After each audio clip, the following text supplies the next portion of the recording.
So we need to do a little bit of retconning since last week, because Charles decided to pick up the Myrmidon kit. So he needs to have a, forget the term they use for it, but basically it's somebody that is his commander. And in that case, what's going to happen is Miramar and I believe Garton, you were the two that were together in the Cult of the Reptile thing, right? And I think Jareth was as well. Yes, I was playing the druid for that, wasn't I? Or was I playing the warrior? you were playing Druid. Yeah, you weren't playing the Warrior. Yeah. I'm talking about the only two that are still. I think it may be James and Blanky and Smitty's characters. You three are the only ones that have characters from back then, right? I think so. I'm trying to think when this guy was made. I know Luke for sure was. I don't remember if James. James, you were with them, right, when you guys did the cult? I don't recall. The cult of the reptile god, the Naga, and exploring the city and all the charmed I people. don't think he and all was playing with us, dude. No. For that. that? Okay, so it was definitely just telling him. okay. So it was just Garton and Miramar. So, um, you two were the original ones that were working with the folks in Valuna / Verbank. Booker is your contact, which would be Miramar and Garton, to Jolene back in Valuna. And to that, his Grimlock is going to be under the command of Miramar. And Miramar takes orders, and I'm using quotes, from Booker Chesterton, who is in town. So that's kind of the chain of command for, as far as you're concerned. And I need to do that because that's kind of one of the things that goes along with this kit. So basically, if Booker tells him something and he wants you guys to do it, Miramar will pass those orders down to you through him. Whether he agrees to it or not doesn't really. I mean, whether Miramar does whatever he's supposed to is irrelevant. But you, in theory, should do what he says because he's your commander currently. Another thing is Luke Splangy / Miramar wanted to head back a couple days early, if I'm not mistaken. Yes, because you were finished earlier.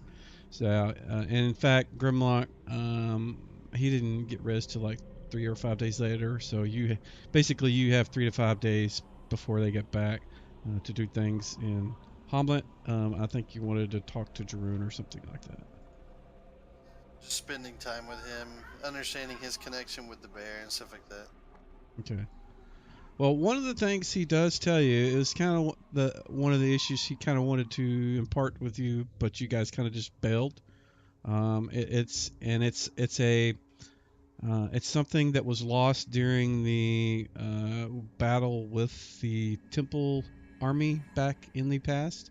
It was a I don't want to call it an artifact, but it's a relic, maybe is a better word, that was lost during the battle with the Elemental Army and the Forces of Good from Valuna and Vernababan.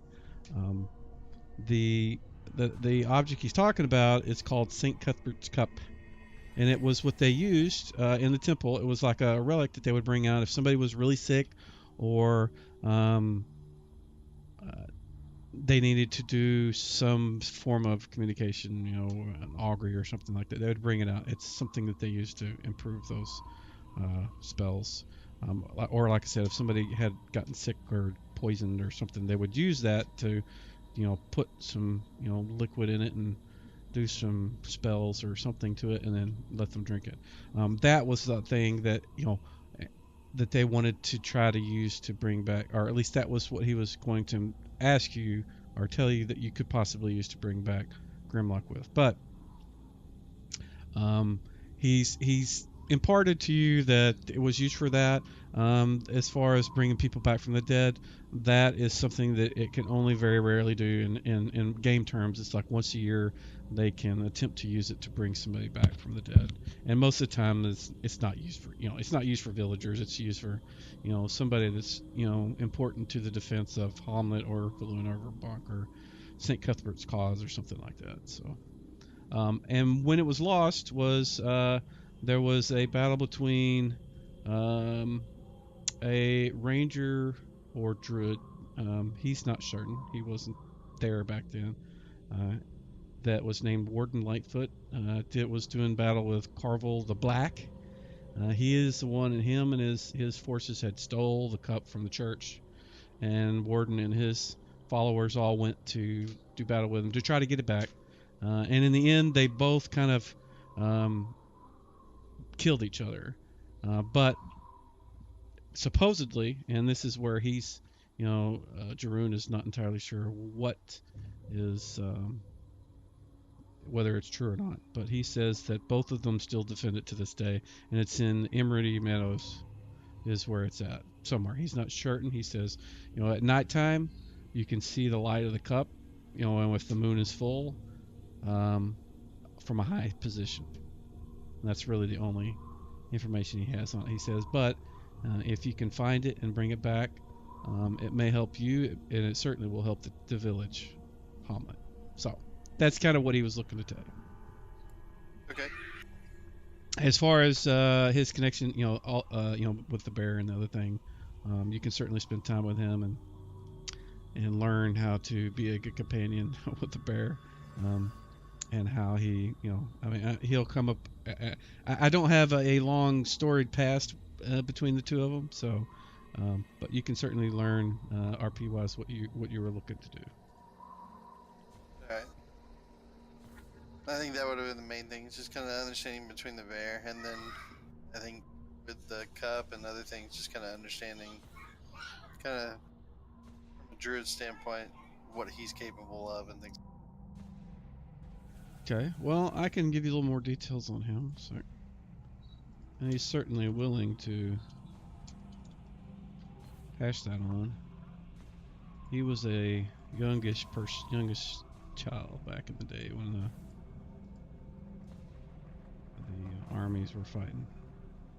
So he wasn't around. But as far as he has a magic staff that he uses.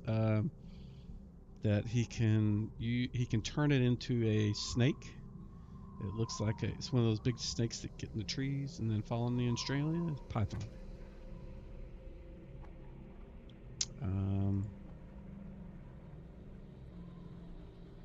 But most of his spell selection is kind of what you would expect as a druid. I mean, most of his stuff is helping the village or the animals or the farm animals or that sort of thing, cures and that sort of stuff. But My focus would be learning kind of his side of his things that he would have that would fall in what, like the nature sphere. Can you give me a little more? Because the town itself considers druids and that type of worship, the old religion, because it's been around forever. Everybody's always kind of worshipped nature in some form or another. But he is the town's source of that sort of worship. Whenever they do certain seasonal ceremonies and stuff, he's the guy that performs them. And if somebody's animals get sick, he'll come out and help them. Or if they're having problems with growing a particular plant, or if they want to cut into some of the forest, they've got to go talk to him, and he's got to work out how what they can do to make up for the fact that they're chopping down the forest here. They're going to have to go grow some somewhere else, that sort of stuff. So.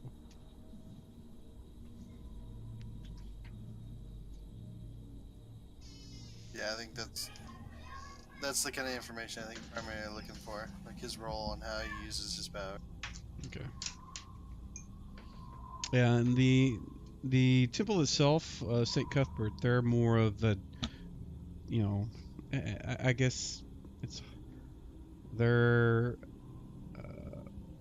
not so much nature. I guess is really the only difference. I mean, they're both wanting to help the village and the people in it, but their kind of goals are a little different. The Church of St. Cuthbert is not really all that concerned about the woods or the animals so much as they are about people and keeping them in a direction that promotes worship of St. Cuthbert. And basically, it's the Church of St. Cuthbert is very lawful, whereas he's the old the old religion folks are not so much concerned about law as they are just about being good in general, or promoting you know a good relationship with nature, I guess.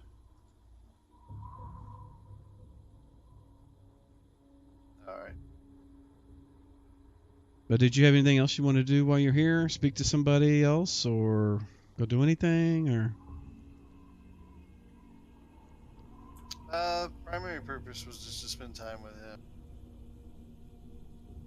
I would check in with Booker too, just to kind of catch up and let him know what's happened to the temple, things that have changed. Okay. Well, his first questions are, have you found any other details that may give you insight onto what happened to Thrommel or his entourage? Have you found any signets or tabards or shields, or anything that would give him any indication of whether they were there or not? I think it would describe some of the robes since I don't have them on hand with me, but the one thing I did throw on, which I don't know if I ever put it in inventory or where, the one that the ogre or the one was wearing, I had thrown it on at one point, so I can actually take that one out and show him. I think everybody was here last time. I'm gonna let me see.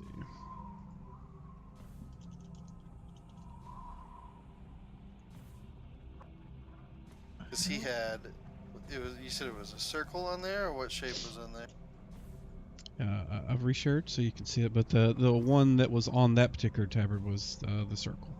So you're assuming he was a worshiper of the air elementals. But one of the things you do mention, and I'm only doing this because you can't possibly remember everything. One of the objects that Garton picked up, he picked up a ring that he just kind of chucked in his bag, and I told him it was a signet ring, and all you guys saw it whenever he got it, and you mentioned that to him, and he was interested in seeing that, if you can do so at some point. Yep.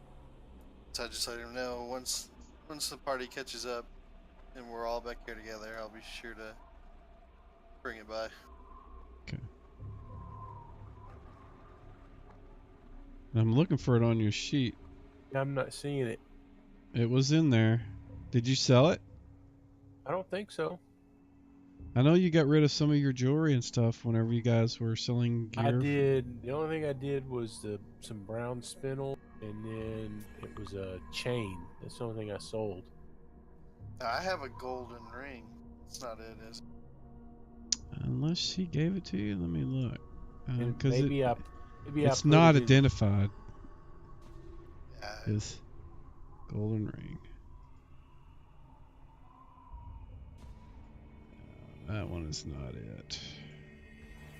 But if any of you guys have like a ringish object that is not identified, I know one of you guys picked it up. But if it's gone, it's gone. It'll just be, somebody sold it or dropped it or forgot about it.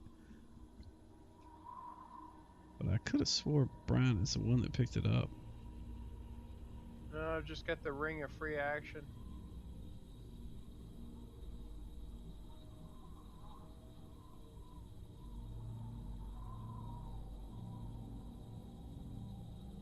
You flip through all this stuff. look for a red.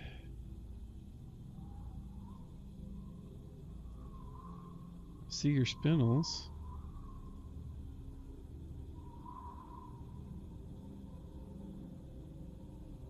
Yeah.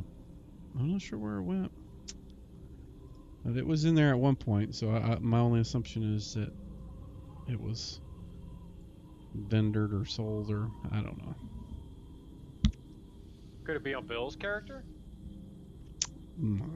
He didn't pick that up. It was, if it had been anybody, it would have been Gartner or Miramar. One of the two. He's got a golden ring. Who does? Miramar. Yeah, he does. That Mir- one's not it. Miramar has a ring of armor +1. It's on the inventory sheet. No, it's not. It's not the unidentified gold ring. I think that unidentified gold ring is just unidentified because nobody's tried to guesstimate its value. I think.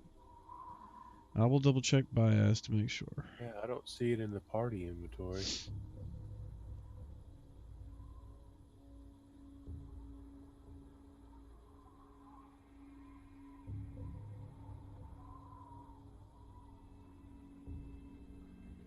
Yeah, it's not bias.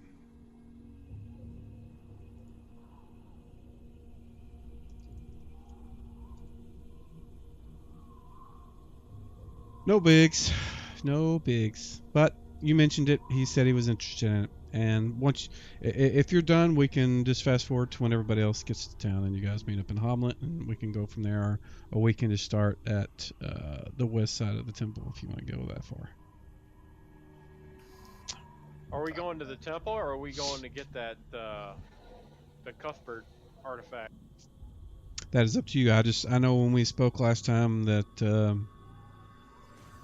that was their goal to go to the temple. Whether you guys want to change your plans now is up to you.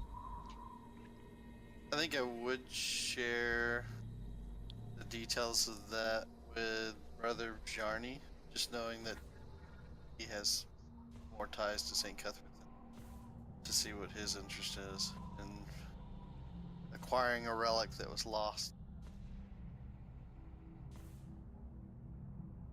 So what say you, Brother Barney?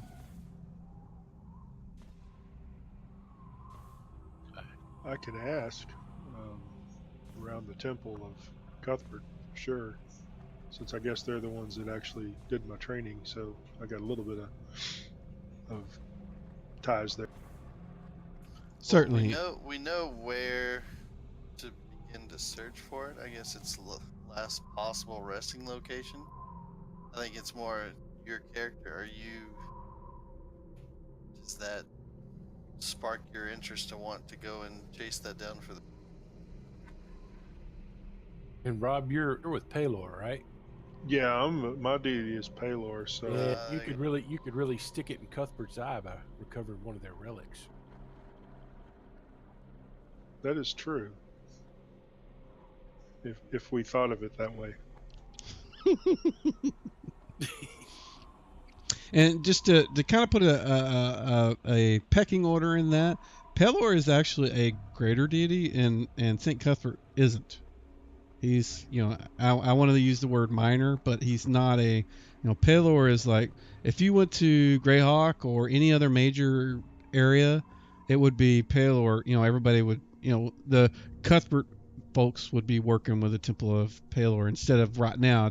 It's because Valuna itself is mostly wrapped around, St. Cuthbert. So, not that it matters to any, but just kind of explain it.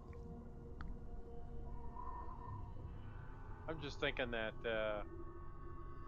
maybe it'd be a good opportunity for us to, I don't know, it seems like the stuff we've been dealing with in the temple has been really hard, like a little higher level, and maybe it'd be an opportunity for us to maybe get some gear and experience, make us a little more powerful going back into the temple, like a little side quest kind of thing. And if it has benefits as far as healing, I think we've run back to town twice now with someone in dire need. With Yep. Even for just that could be really good for the. So I'm all for going there and trying to deal with that. Does that put a cramp in your style, Wilson? Are you prepared for? Dude, I'm ready for everything. I'm more curious about what the party wants to do. So, uh, I know Brother Barney wanted to discuss some stuff with the temple, and I'm assuming you guys all come back to Hamlet, and if you want to speak to Turjan or any of the acolytes that are there at St. Cuthbert's Temple in Hamlet, you certainly can do so. I mean, you could just high level it and tell me what you want to ask. I'll tell you what they say if that's what you want to do.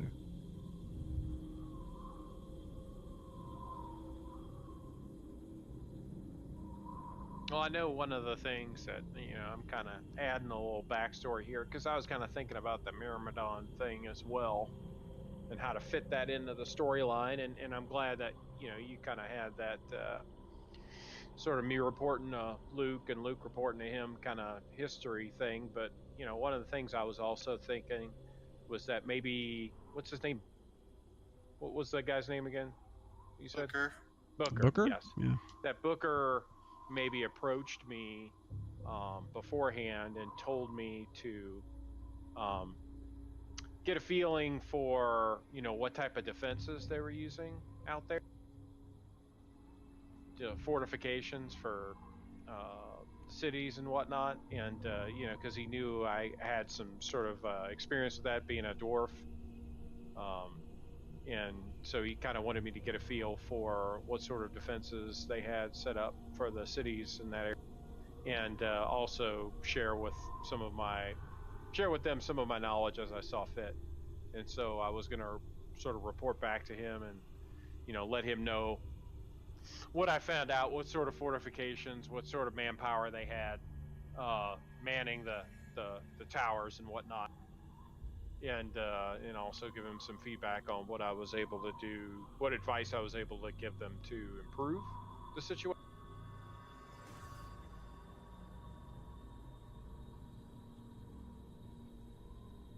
Sorry, you cut off there. Were you finished? Yeah. Okay. He takes your report certainly and makes note of everything you said, and you know that he has written it down, and what he does with that after the fact is not you're not privy to what happens with that, but he does make note and logs it. And you assume it's going to get back to his superiors at some point. Okay. Rob, did you want to talk to the temple in Hamlet? Is Rob just out? Oh, there he is. Yeah, I know I'm here. I do, but I'm not. I'm kind of a little bit lost on what we're trying to accomplish here, honestly. That's okay. That's okay. The cup itself is just a relic that was lost. Back in the original fight with the temple. It's important to the temple of Saint Cuthbert. More so as just like it's kind of like the way like if you go to some Catholic churches and they have a relic that came from I don't know, I'm just pulling things out of my ass here, but just say they have a lock of John the Baptist's hair, or supposedly a piece of the cross or something like that. I mean, or the skull of a saint. That's a common thing, or I say common. There are certain churches that have a actual skull of some saint that died 100, 200, 300 years ago. So it's kind of like that to them. It draws in, the people to come to that church, because they know there's something there that's, has some power on it, so they can depend on them to actually do what they say they're going to do. So we want to get an idea of where we might can search for it. Is that what we're wanting? I'm not actually sure what you needed. The only information as far as where it was that Darun imparted was that it happened. The battle was fought in Emerald Meadows, and that the object shows during the full moon. You can see it from a high position. Other than that, he's not sure where it's at. You can see a shining object somewhere in Emerald Meadows where it's at when the moon is shining bright. If that helps. And they will say the same thing, although they'll word it differently. Okay, so where is this Emery Meadows that it's rumored to be in? It's in between It's in between Hamlet and Nob. And let me see if the map actually has it there. One sec. I've got a regional map. Let's see.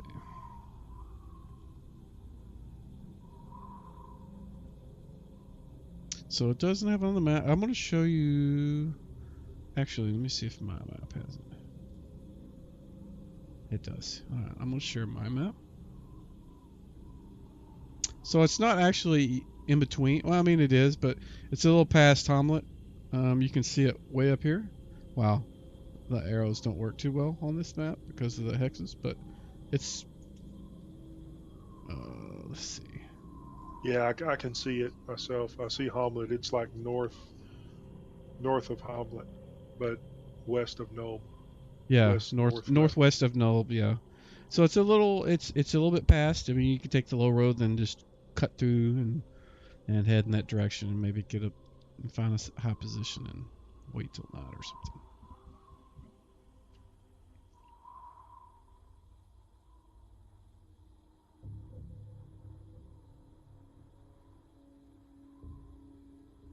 And the temple, as far as in relation to Hamlet, it's what, east of Hamlet?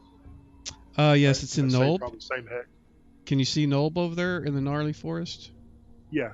Okay, right to the southeast of that object there, that's the temple. That building with the pointy steeple is the temple. Oh, so it's like real close to Nome. Right. Okay. I mean, it's a day's travel. No, it's a day travel from Hamlet. It's like a short trip from Nulb. Absolutely, yeah. And generally, But you know what? Let me Nulb turn the is like- hexes off of this so I can draw. Okay, now I can draw. So normally the way we've been doing is you guys have been camping either around that area near the river and then heading east to go to the temple. That's, at least in my mind, that's where I've had you guys at. If you can see that arrow. Yeah, okay. So if we want to attempt this, then we need to basically head back like we was going to the temple, I guess. So we've been taking the low road or the high road when we go up there? I'm pretty sure you guys have always said you've taken the low road here. Low. You've never said that you've ever went the high road. Because there would be, I would have remembered that. But you take the low road, but then you cut through. You don't go all the way to Nulb. You guys have bypassed Nulb. Yeah, I thought we had some information that Nulb wasn't really the place we wanted to go. We got run out of there. Yeah, you did. They didn't like And you. then remember some of the people we ran into Noel, we actually ran into in the temples. Guards. Yep. Okay, so yeah, so if we go, I guess whoever drew the purple, was that Miramar drew the purple? Yeah, I'm thinking maybe from Okay. there. Go in there and start heading to the northwest up to the hills. There we'll find the meadows and maybe get up on top of one of those hills. But now, when in relation to now is going to be a full moon is the question. That is a good question. And had I been accurately tracking the months and all that, I could tell you. I kind of stopped doing that after about the 5th or 6th session. So unfortunately, I don't know. But for this situation, I'm going to say that it is at least a 3/4 moon, maybe close to a full moon. So it may be bright enough for you guys to see if you can see the source of light somewhere in the Emerald Meadows. The moon will not be, it will be at least 3/4, maybe full. And if some of you guys have some kind of ability to see or use like, I don't know, navigation or astronomy or astronomy, I guess is what it would be.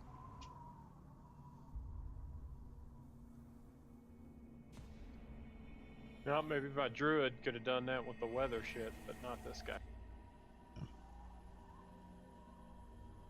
I do have But- direction sense. I know which way I'm pointed. Well, as the information, I'm trying to give you just not the exact details because it's not really it's not. I guess I don't know. It wouldn't be common unless you were somebody that paid attention to that stuff, and none of you guys really do. But I mean, you know that during the night in the past, couple of days have been, half moon, 3/4 moon, that kind of stuff. So you can assume that it's going to be at least that. You know that much from your life living in this world. But you don't have, more than, 3 to 4 days to do this before the cycle starts over. We have to wait a month. Yep. Right. So we should make sure we got all the stuff we need and head that way. And then instead of headed over to the temple, we'll cut the opposite direction and head up into those hills and see if we can find us a good vantage point looking down over the meadows on the other side of that line of hills there. Sounds good. So one of the pieces of information that the temple passes on to you that the druid didn't, he said that Carvel the Black, his name is not just because he was evil. He where he went, darkness followed. So they tell you that he was known for shading everything. Everything was in shadow around him.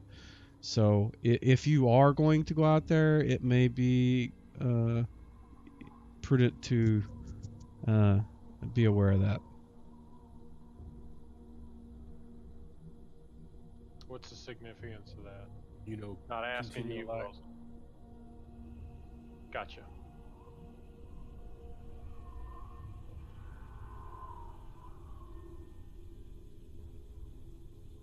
Well, Rob, did you make any continual light items? I put it on my shield, so I'll have it, and I gave an item like a stone or something, whatever, to Bill.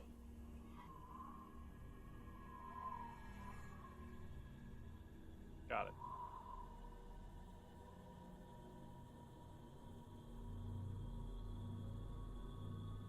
Thanks, Mike. Well, and if the darkness is anything to do with blindness, you know you're anti-blindness now. Yep. True. I've also can cure blindness or deafness. I don't have it memorized, but I can certainly redirect those efforts within a day. I don't think Actually, we- you can, that's a cure spell, so you can actually get rid of one of your memorized spells and exchange it for one of those on the fly. That's possible if Mike agrees. I don't know. I've always only done it with like heals, not necessarily cures. Yeah, like cure he disease, let me cure do it blindness. with cures too. Yeah, anything that had cure it had cure in the word, like cure disease, cure blindness, cure something. That's not the case. I don't think there's a cure poison. Maybe there is, but anything that Slow had poison, cure. You let me do it. Okay. Yeah, generally, as long as it's within your sphere and it involves healing or stopping somebody from death, that's kind of the field that I'm looking to use for that. So if you have a spell that you think is that, and feel free to ask me, because I'm pretty lenient when it comes to that. I'm so close to just saying I'll let you pick your stuff on the fly, but I don't want to do that because it really does make your combat situations a lot longer, because you have so many spells to pick from. It would just be overwhelming, unless you were. I know you're familiar with that kind of stuff, but just it makes it a lot more easy for you to pick your spells that you're going to use in that situation. Whereas we don't sit there and wait 30 minutes for you to flip through every spell in the book. Right, understood. No, and I'm fine with that. I think that's actually the smart way to play it, just because it's learn what you want, but you can always, like we've always done, burn one to convert to a cure or heal, whatever, and move on. Yep. Otherwise, you're just doing it like a spell point kind of system, and that's really kind of overpowered in a lot of ways. Yep. Alrighty. So you guys have collected all the information. Did Jareth or Garton want to do anything before you guys? You guys got a couple of days. The only person that really doesn't is Grimlock. The rest of you guys started training a little bit earlier. You guys are waiting for him, so you have 3 to 5 days that you can do things either in Verbalonk or here before you start. So if you want to do that, we can knock it out. If not, we can just get to it. Let's just No, go I ahead don't. and get to it. Yeah, I noticed one I thing, don't have Charles. anything. So you showed me carrying that other magical item that I had. Are you able to use that without a penalty now? Did you The stack Morning diff- Star, yes, I'm able to use it without a penalty now. Awesome. That can stay there. It's yours, dude. Thanks, buddy. Yeah, he took proficiency with that. I took a broad. Wilson showed me that there's these proficiencies that you can take which cover multiple weapons that are cost 3 points. So I took the one for crushing and cleaving. So it basically covers all the axes as well as all the bludgeoning weapons. So you can pick Correct. up a stick and just beat somebody with it. Sure, Yeah, absolutely. He can pick up a halfling and That's beat right. somebody to death with it. tear somebody's arm off and beat them to death with it. I don't know about that, but we definitely went with the broad groups. They seem to be a good option for what he was wanting to do, or tight groups and stuff. So, alrighty. If you guys are ready to move to going out there, we can certainly move to that. I'm ready. I'm ready. Everybody else looks like we're good. So the first thing I need to do is look at my tables.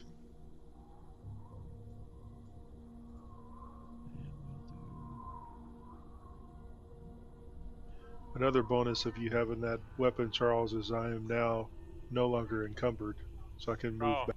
happy to help with that.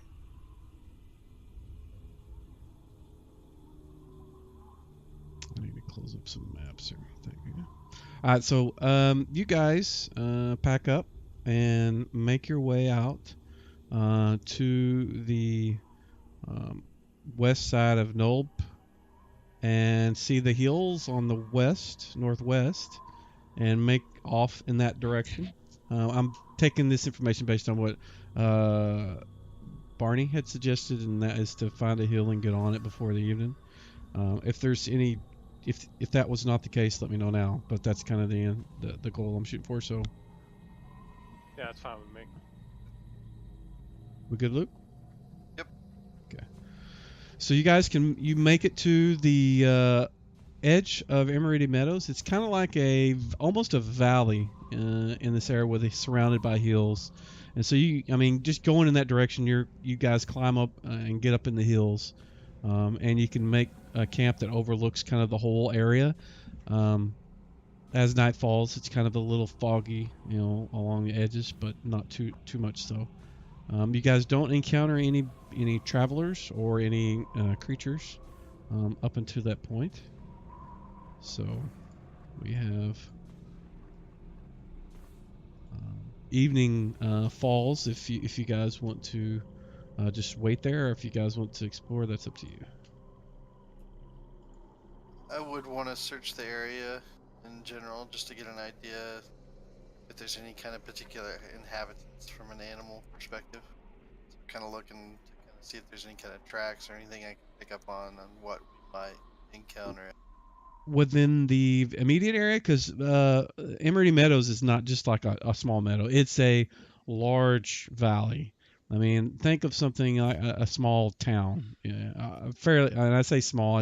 It's fairly big. It was where the bulk of the armies from Verbabank and the temple both crashed. I mean, that's where it took place. Is in this big spot. Mainly around camp, like in the hills and stuff. Okay. All right. Hillside where we're camping. Give me a tracking in the tower, and we'll see if you can pick up any animals or anything. Okay, you know what? search Called the wrong thing, but animal training. Yeah, you did. Go ahead and throw the other one. They're probably both based on the same skill. they are. Yeah. Okay.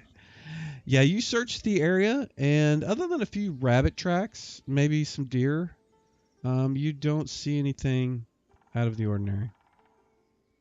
Alright. One thing before we proceed, do you guys want what's his name? Do you guys want Baez as a background character to use him if you need him? Or not? Yeah, I don't mind having him. I'm just not going to be the one to play him. I play Robbie's character when he's out. Somebody else can play the magic user. Luke, Rob, James, any of you guys, I mean, do you want him there or not want him there? Doesn't matter to me. No. I mean, if Alright, nobody no cares. mage. Oh, yeah, I was going to say, nobody's He's standing gonna up be for in. him. Okay, that's good. That's good. That's fine. I just want to make sure. I'm not implying that you need him there. I just wanted to make sure that you guys didn't want him because I know there's been times where you wish he was there. So, all right. So I don't see Jareth in the combat tracker anymore. Oh yeah, you're right. I need to put him in there. There you go. Phew, I thought I died. You're just No, out of combat. Not yet. What do you mean, not yet? Not yet. No. All right. So the evening approaches. Let's see. Wilson, you said that there was a big fight here, right? Or a big fight in the meadows. In the valley, yeah.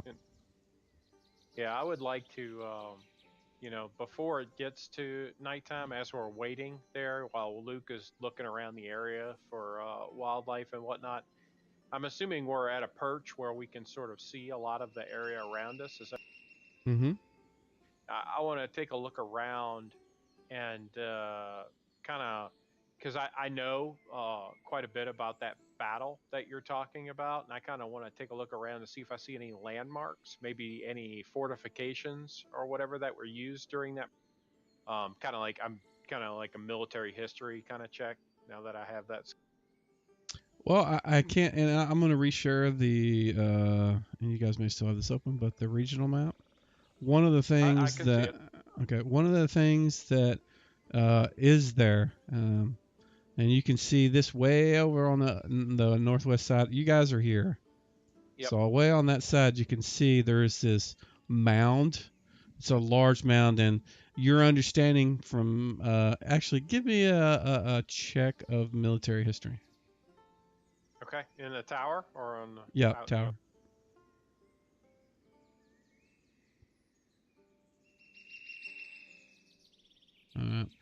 So your understanding of the battle was that the forces, whenever they were, I mean, the battle took several months, and they were back and forth across this whole area, and that they had buried the soldiers that fell in that giant. It looks like almost a massive hill, but your understanding is that they dug it out and were burying their soldiers and commanders and such in there. And Gotcha. the evil guys have this here. This is where they piled the skulls of the things they killed. And you can see what looks like to be kind of an oddly shaped. It's not as big as the mound off on the other side, but you can see this sharp this thing that doesn't look natural. It looks like some weird pile of rocks. You can't really see all the skulls. You can just tell that it's not a smooth sort of pile of dirt or a rock formation from where you're at. So other than that, I see no fortifications. No. They would have. Nothing There may be some trenches somewhere, but any like buildings or anything that would have been built would have fell apart by now. Okay.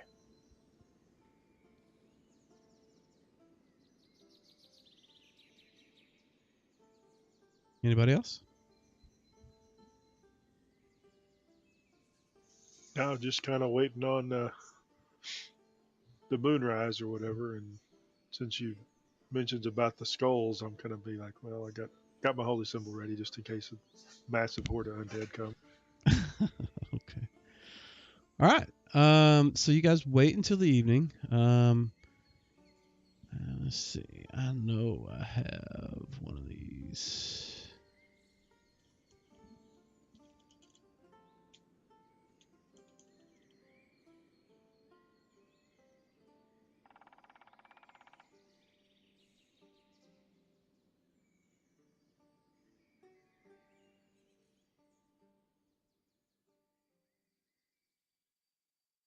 Second here. Sorry.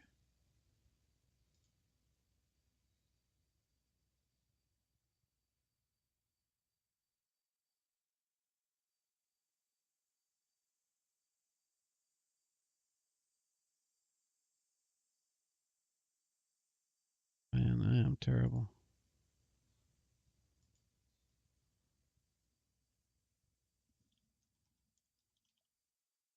See if that finds it. The search mechanics in this thing just really frustrate me.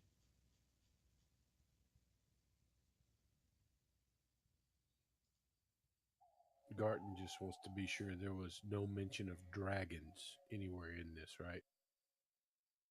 No one mentioned dragons. No, you are Okay. correct. No dragons, but they didn't exclude snakes or lizards. You see that little bit of red by them trees in the middle of that hex? I think that's a dragon. What is that, by the way? That must be somebody that was drawn. I don't have any red. That must be Garton, actually.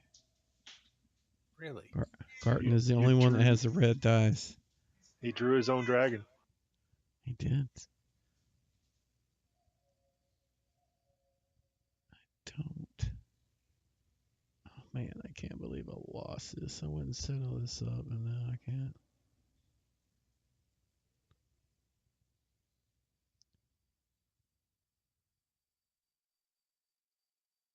Oh, let's go for something else. Sorry, I'm trying to find some decent outdoor sound.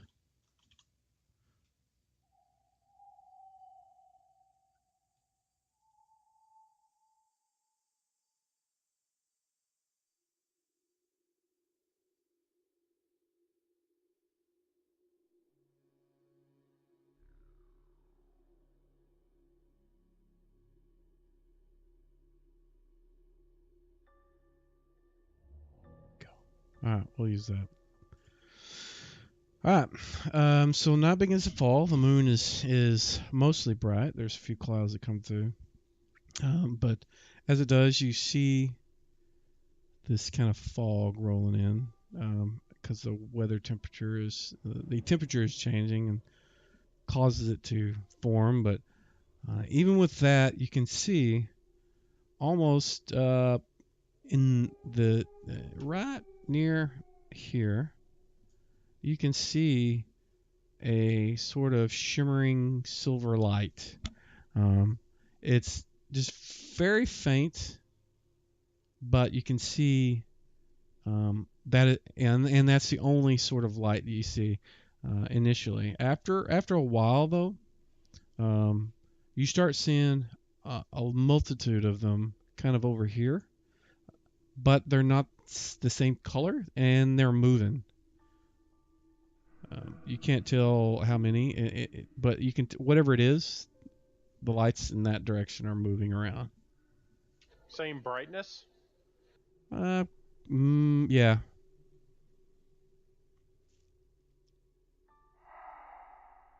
I don't think the cup's going to be moving around. Yeah, that's what I was thinking.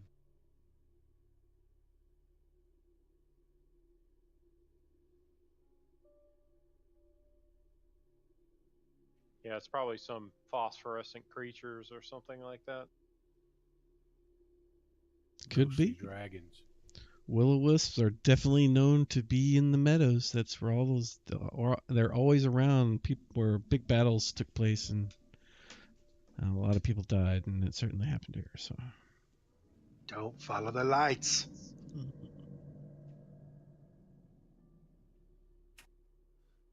So do we want to try to move in closer to the one with the light in the Let's go check it out. We're gonna wait till the daytime and check it out. We're not moving there at night, right? Or are we? I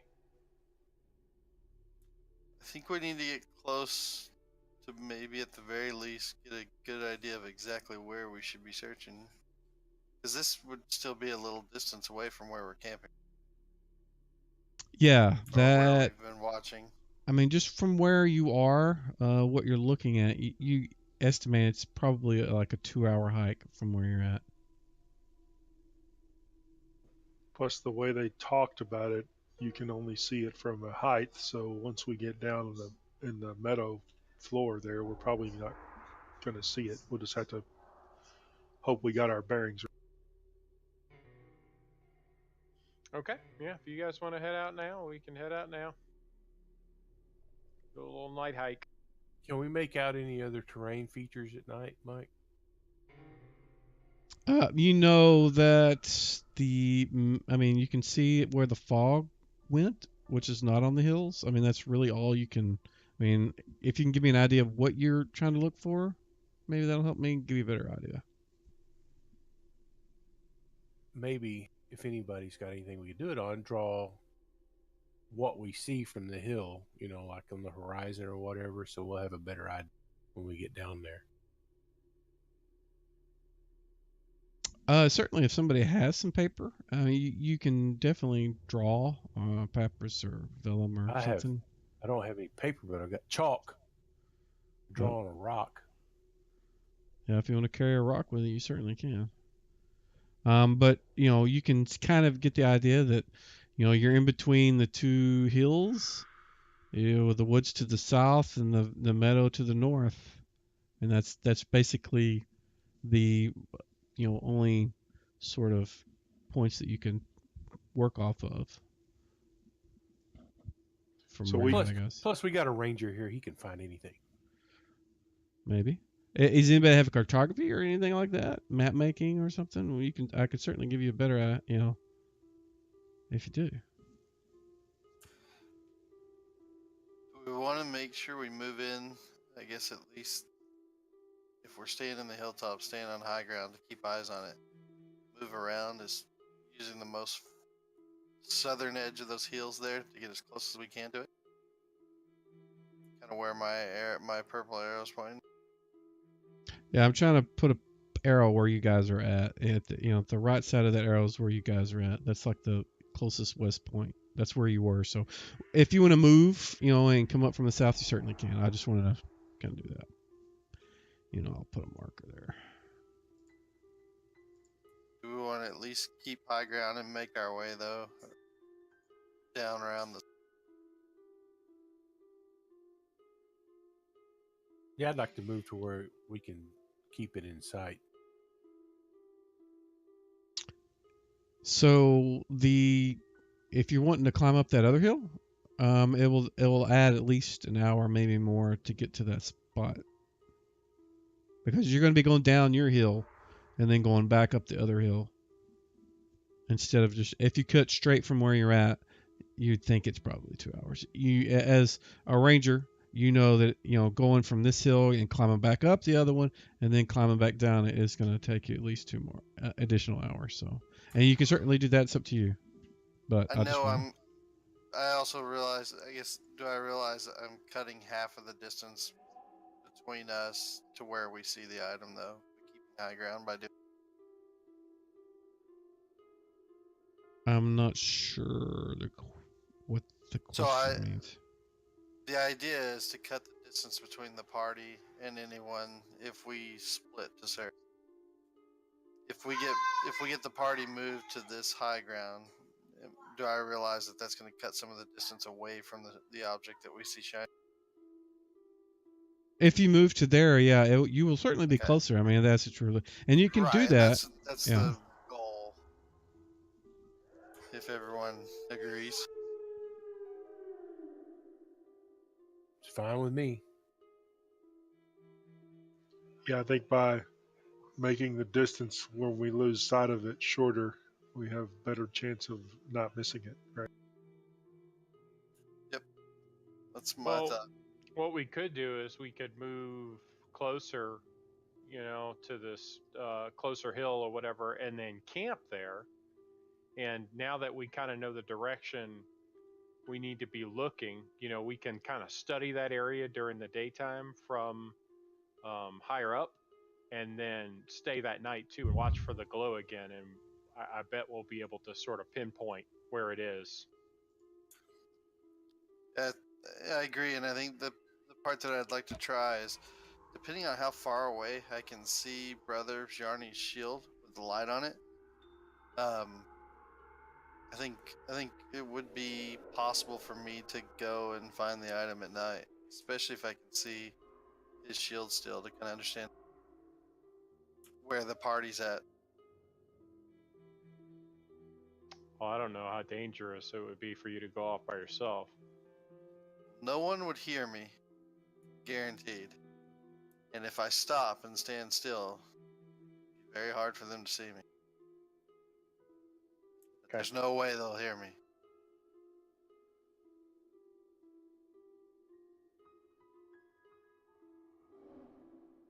But I think at least cutting this distance tonight, and I agree, kind of camp, and then we can use the day to explore. We may find what we're looking for during the day. Okay, that's fine. So so we're all moving to the hill that's closer. Yeah. All right, let's move. We're doing it.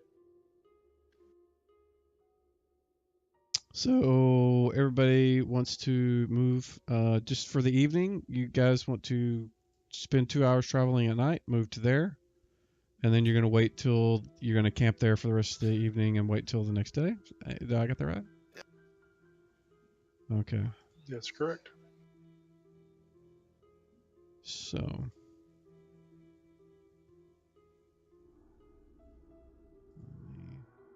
what I want you to do is we've done this before. I did it in when we did the Cult of the Reptile God. So you're going to get there, but I want to see how you arrive. So what we're going to do is we're going to do, if you're familiar with one of the later versions of the game, they call them skill challenges, but I want to try to do that. And so the way you do that is you get a certain amount of successes before you get 3 failures. In this case, you need to make 6 successes before you make 3 failures. Even if you get 3 failures right off the bat, you're still going to get there. It just means that you're going to arrive there in worse shape. Somebody slid down the mountain, or landed face first in a pile of bull nettle or something like that. It's or you encounter something. So what I would like to do is those of you that you have certain skills or abilities or strengths that you want to use to make your travel from there to there safer. Like, if you have mountain climbing or something. And these are abilities you have to have trained. It can't be untrained sort of things. Now, if you want to use your strength to do something, you certainly can, or dexterity or whatever. But if you're trying to use some kind of ability like mountain climbing or navigation or something like that, you need to have it to be able to use it. And you can help people if you've got it. You can help somebody do something, and in that case, you need to just you roll the dice, and if your check is below, a certain score, you can easily help them and give them +2 to their check. So, and we need 6 checks. Generally, I don't think that we're going to allow the same skill, like 3 times. It'll be you use one thing once, and then you've used that one, and then since it's only one night worth of travel, if it was 2 days, I'd let you use like mountain climbing twice for each day or something. So, with that said, anybody want to jump forward with some kind of idea they have to make their travel from there to there easier? Well, I have direction set. Okay. Go ahead and give me a direction sense, and you can do it out in the open. Yep.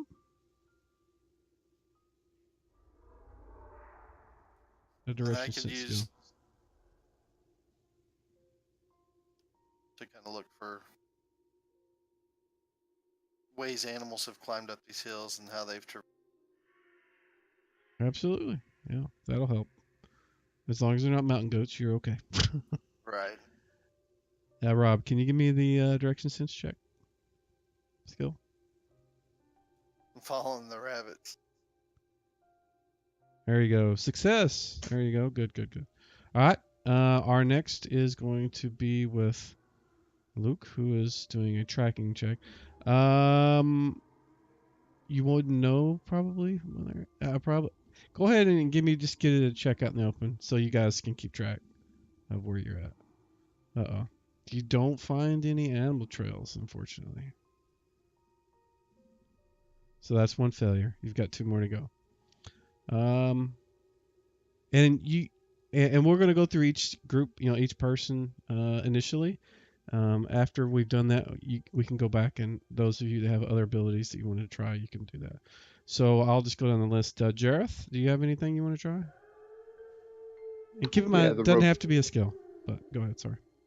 Yeah, but rope use may be useful at some point. Absolutely, you can use rope use to keep you guys tied together while you're climbing up a really steep incline. So yeah, go ahead and make a check. Is that a 20 or a percentile? You should just be able to drag the dice and for the skill on your character sheet, or double click it. The skill? Yeah, and on your character sheet on the skills tab, you have rope yeah, use. there it is. Yeah, just double click that 18 there, and it'll roll it for you. Awesome, that's a success. So he helps you guys all strap yourselves together. And Grimlock, do you have anything? Well, I could do a couple things. I could, create a big fire to help us see around the area where we're at. I don't know if that would help, or I could, again, use my, military history, since I kind of know about the area and I've already been scoping it, to try and figure out if I see any military significance that might highlight to me where exactly we are, that kind of thing. That's about all I can think of. Sorry. Yeah, that's actually a good one. The military one, you're familiar with the area. You may have known some paths or areas where people have climbed and are defended positions, so use that. Unfortunately, you're not aware of anything on this particular side of the valley, so that's your second failure. And Garten, and I want to mention also, you can use spells or magic items. So if you actually had like for example, you had a carpet of flying, I would just say you win. You guys do it. There's no question whether you get there or not. So just throwing that out there. I know you guys don't have a carpet of flying, but Brian? Garten, he's got that rope of climbing. He could use that, if we needed to use that anywhere climbing up and down the hill. Yeah, that will be an automatic success. So that'll give you guys 3 of 2. Because it works. There's no failure on that. Right. And Barney. Oh, you already did yours, so we can start back over with. I'm just going down the combat tracker list, so we'll go back to Miramar. Do you have anything else you would like to try as you guys are making your way across in the dark? I was trying to see if there's a way to bend hunting into it, but I think tracking is still. We've already used tracking, but do you have survival or something like that? I do not. Okay. You know what though? We never picked my preferred terrain, and I know it was going to be hill because of backstory wise. I've been fighting giants and hills for quite some time, so I didn't know. Do you get a? It basically gives you survival skill for that particular terrain? Yeah, I think anytime I'm in that terrain, I get bonuses. I think any checks and stuff, I can pull it. Yeah, if you can look that up, because if it's just a skill, I'll put it on I'll your do character that. sheet while we're thinking about it. While he's doing that, we can jump to Jareth.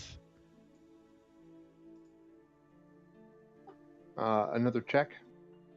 You'll need to do something different. You won't be able to use rope use for each one of them. So it's if you've got something else, some other idea or some other thing that you would like to do to reduce the risk. Well, I'd just like to make a dexterity check to try and do this smoothly and Certainly, go for it. Give me a dex check out in the open. And I think you just want to make below it. Yep. And you made it by 10. Good. That's 4. You skip up the side of a mountain and help your party climb up or give them better direction to it. So, have you found it yet, Luke? No, I can't find the ranger book in there now. It's in the I found Paladin, it. I found it. our player's handbook. Classes, warrior, ranger. What are we looking for?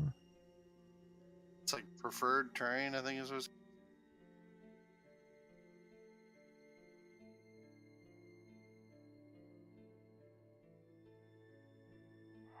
Primary terrain.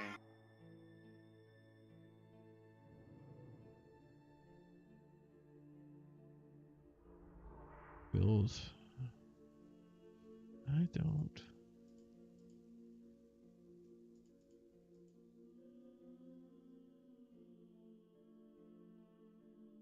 Where is that? Because I don't find that. I'm in the ranger's book, down in the text. It was down another layer in. You're looking in the Ranger's handbook? Is that what you're looking at? Yeah. Okay. Yeah, I don't have that up. Yeah. Yeah, I'm in Dropbox. Okay, so you're looking at the PDF. Yeah, I was looking at the stuff. Yep. Yeah, Ranger's not a handbook that's going to be done anytime soon, I don't think. Well, I'll say that. It may be. We'll see.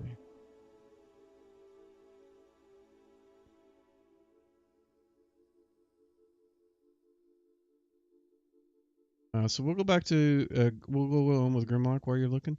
Grimlock, you had suggested making a light source for the party. You could certainly construct maybe some torches so that everybody can see better, and make their ways to that. So if you want to make a fire building check using that, I think you had that skill. Go ahead and do that. Yep. There you go. All right, that is how many? 1, 2, 3, 4 successes. Garten, did you have something you want to do? He's got tightrope walking. That also allows for any narrow Oh yeah, surfaces. So I'll try yeah, that. certainly. Yeah, you can skimper along the edge of a mountain. Oh, that's 1, 2, 3, 4, 5. One more count the rope. success. Yeah. Just need one. Actually, yeah. 1, 2, 3, 4, 5. That's 6 actually, because the rope doesn't list there. Jareth made a success. Grimlock, Garten. All right, so we have 6. So you guys, before you got 3 failures, you got 6 successes, and you guys make it to the campsite you were shooting for in time to rest for the rest of the evening and prepare for the next day. Before we fall asleep, can Mhm. I still see that shining item out? The glow, the light that we were trying to stay above. It's a little dimmer than it was, but yeah, you can still see it. I'm gonna fire an arrow in its direction as best I can. Okay. It might be a good idea for somebody just to stay up and watch it as the sun comes up. You know, just so we can associate it with terrain. Does that make sense? Yeah, Yeah. we could take 2 like sticks and line them up where when you look across both of them, that down eye level with it, say it's pointed right where it is, something like that. You know what? How easy is it for you to place that light source on an item like right now before we go to sleep?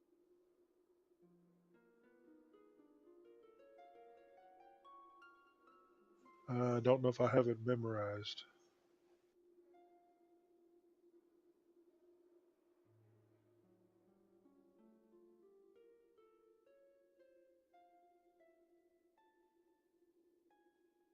Yeah, I don't have continual light ready to go. Okay. As I say, if you could put it on the tip of an arrow when Yeah, I if shot it, then we could see right, how close I yeah. place my light to that light. Right. Or put it on the tail end of your arrow so it's sticking up out of the ground. Right. Well, you're fairly certain Alright. it's another hour of travel from where you're at. Cutting through the brush and the trees and whatnot. So I don't know if you want me to do anything in particular, but I guess my intention is just to basically try to place an arrow from what I think in the dark as close as I can to that source. you can do a roll to hit and just do it in the tower, and I'll remember that.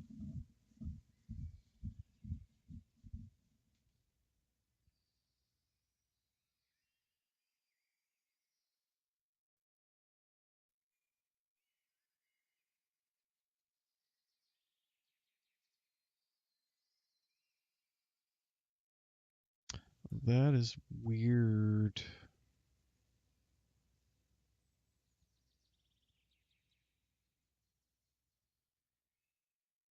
Why does your I need to look at your character sheet. Something is wonky. Yeah, your THAC0's set to -10, which I know is not right. Yeah, no. You are what level? 5th.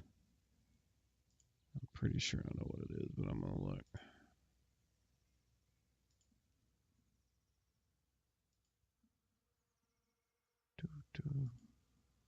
You are a warrior. You are 5th. Your THAC0 is 16. Anybody else have weird looking THAC0s? No, I just checked it. Okay. Yeah, I think maybe we just something happened with the numbers or something somewhere. But can you redo that now, please? I will. Your roll, yeah.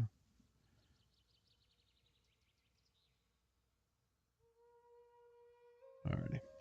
Thank you.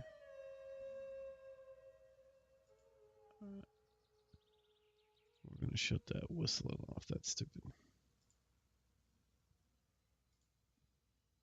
Okay, so nobody was going to do anything else during the evening before rest other than launch an arrow out, and that's correct route. Alrighty, that's it. So you guys sleep through the evening.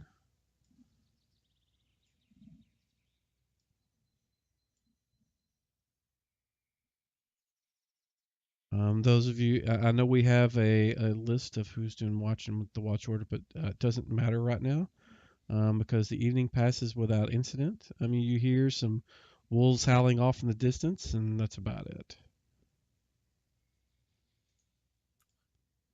Whoever would have been final watch, I think that's what we kind of said. As sun starts to come up, they're essentially trying to look for any kind of landmarks as that light potentially fades. Right. And what happens generally is the moon goes down well before the sun comes up. So um, as soon as the moonlight is gone, the light is gone. So when the sun comes up, it doesn't do anything. There's no indication of where it was. You guys have a general idea where it was, but that's it. I mean, you can get in that vicinity, but you're not going to be able to pinpoint it was right in the spot on the right of that tree sort of stuff.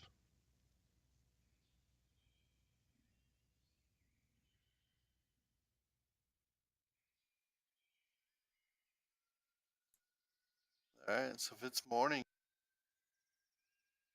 we're gonna go out and explore. Oh yeah, Okay. Let me check I'll the take point. orders here. What we can do, let's see, can I clean this? There we go. So what I would like, if you look in the party sheet, there is a marching formation. If you guys can like put who is where and what.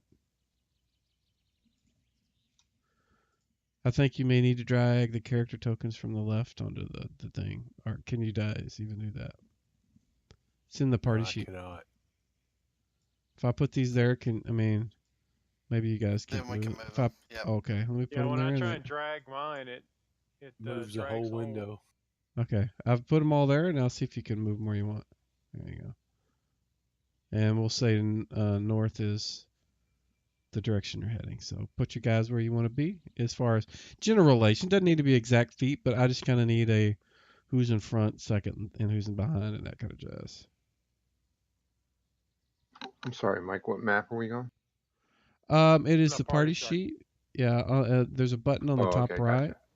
and then click the order tab.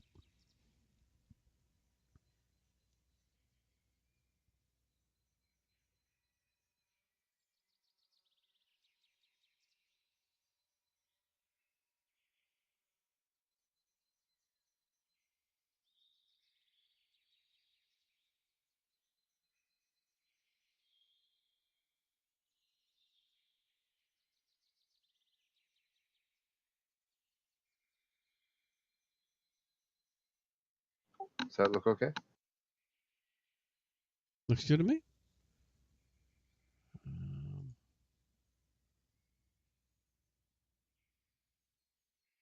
All right.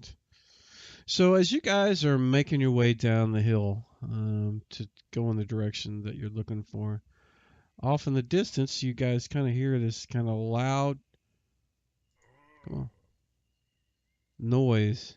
It sound like that. Yeah, it did. Yeah, it did. And you hear some loud sort of movement. You know, it sounds very exaggerated. Let me see if I can find one of those. I could do. Come on, this one.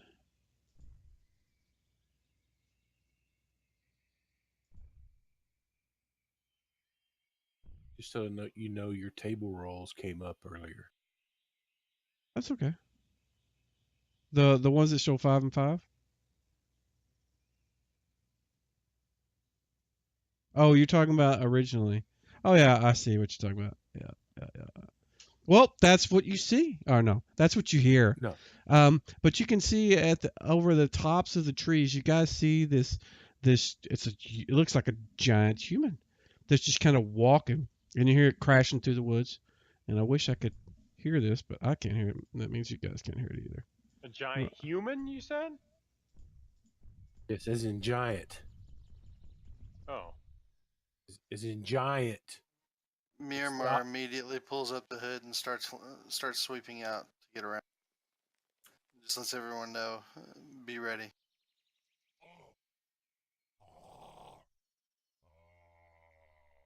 I wish I had a really good giant sound, but I don't. I'm just trying to find one. There's not many. Sorry, this is kind of the spur of the moment thing. But yeah, you see this huge creature. And actually, I have an image, and I will use that. You're getting your voice is getting kind of digitized there. Does anybody else do that? Yeah, yours is too. Let me move our servers real quick and see if that helps.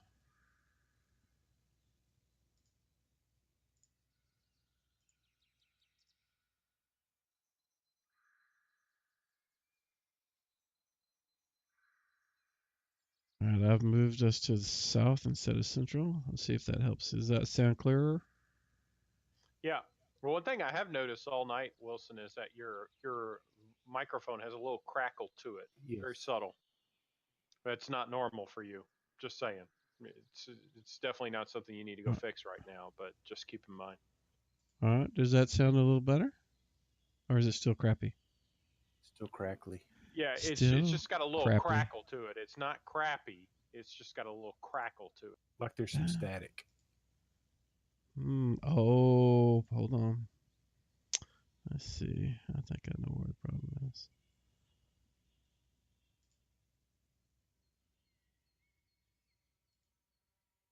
Is that okay?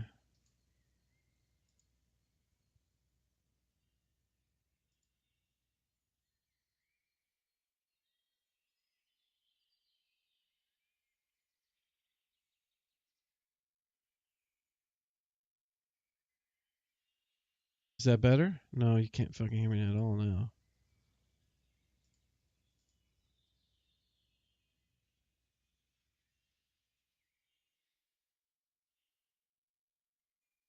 Oop. I'm just gonna mess with it for a few moments, and if I can't fix it, we'll blow it off. But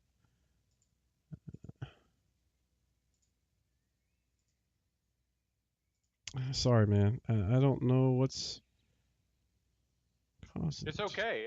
It's really not a big deal. I was just making you aware of it. That's all. And now it's just gonna eat my brain up. trying to figure out what the hell's going on in the middle of this game. I need to just be able to toss it out, and I can't. For some reason, the let me see if that does that. You can't hear. Can you hear me right now? Yeah, I can hear you. Is it still crackly? Keep talking.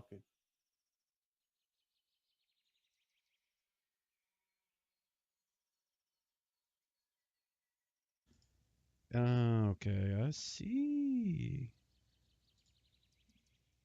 All right. Can you hear me? I think you can. Yep. Yeah. Yes. All right. All right. I'm going to switch back to using quack quack waddle waddle. Oh, that doesn't work. Test test. Why does it not go out that?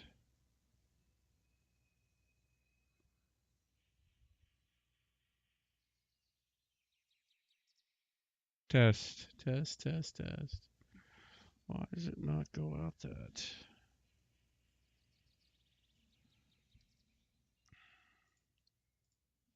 I don't think.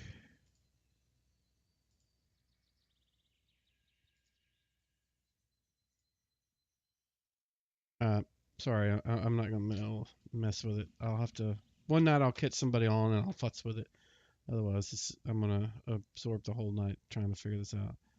I used a new version of voice meter and it just kind of it's got some weirdness. So I'm not still not figuring out what it is.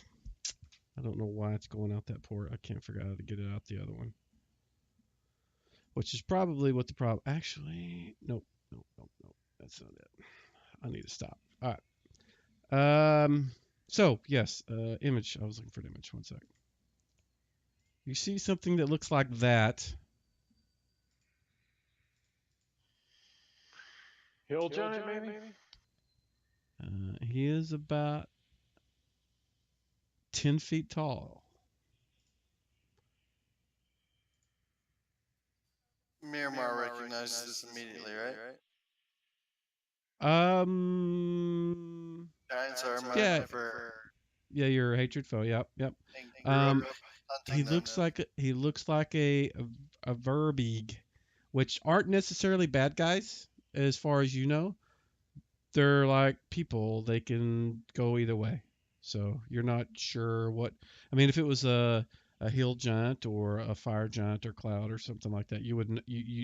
There's not like really good versions of those. But these guys can be. It's like stone giants, except they're a little more not as good as stone giants. They can go either way. But he seems to be chasing something through the woods.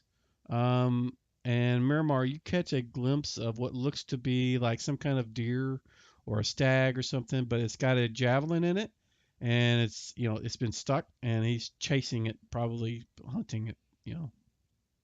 He's not aware of you guys there. Which direction is he moving and how far? He is running west, away, not in the direction you guys need to go. I mean, if you wait a few moments, he'll run off and keep going in that direction you suspect.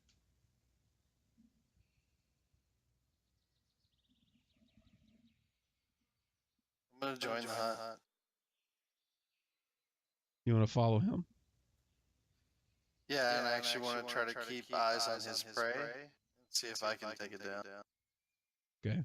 Yeah, you can easily move through the woods a lot more so than he can because he's much larger and he's got to, dodge trees and other things. Bush is a little, although he can push through some that you can't. So, but being a person that's familiar with woods, you move a little quicker than he does through it, and eventually, about 100 yards out, the creature has expired. In the middle of a group of trees. It just it's dead. And a short distance behind you, probably 50 yards, you hear him come crashing in that direction.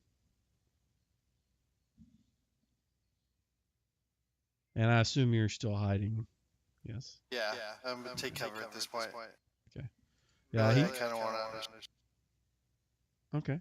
He approaches the stag and pulls out what looks like some a knife, and he slits its throat, makes sure it's bleeding and it's dead, and he begins to skin it and clean it, and looks like he's just out hunting for the evening or morning for food. And he begins the process of cleaning it right there. Yep. Yep. All right. I think I would run back to the party. Okay. See All what right. they So want to do. it doesn't take long. I mean the whole him getting to the point where the stag was is probably less than about 3 minutes. So it doesn't take you but about 5 or 10 minutes to do the whole round trip and come back. So it hasn't been too long, but you get back and you can tell your party whatever it is you want to do.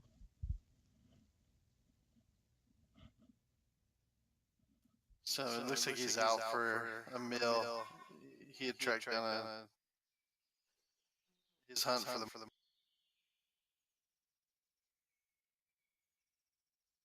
We may be safe to explore without him interfering.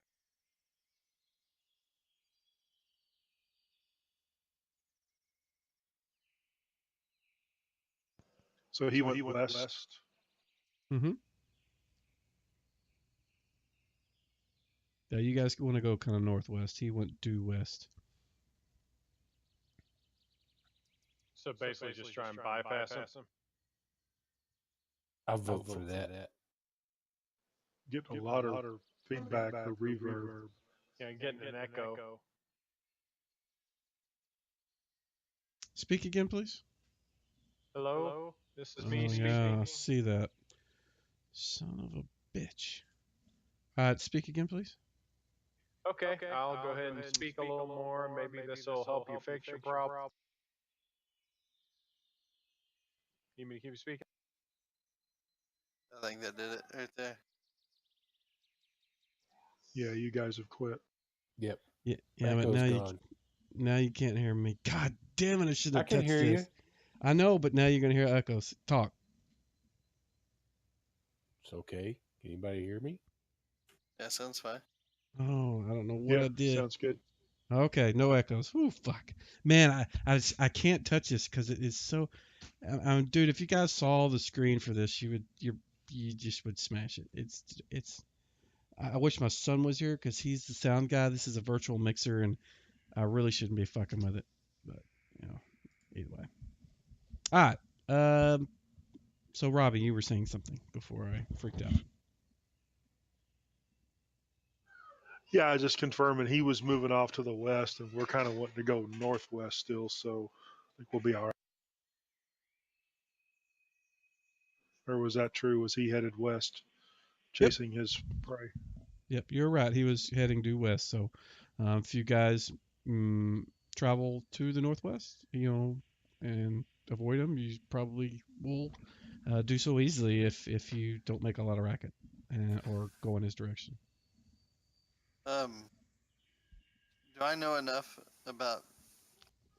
He's not like the giants that I fought growing up, like the ones that we used to hunt that raided village. You almost wouldn't call him a giant. I mean, 10 foot is Okay. not a giant. I mean, Okay, just he making is. sure. He's like the runt of giants. They and in fact, Verbeek are in maybe not in official rule books, but they are the runts, the dwarves of giants.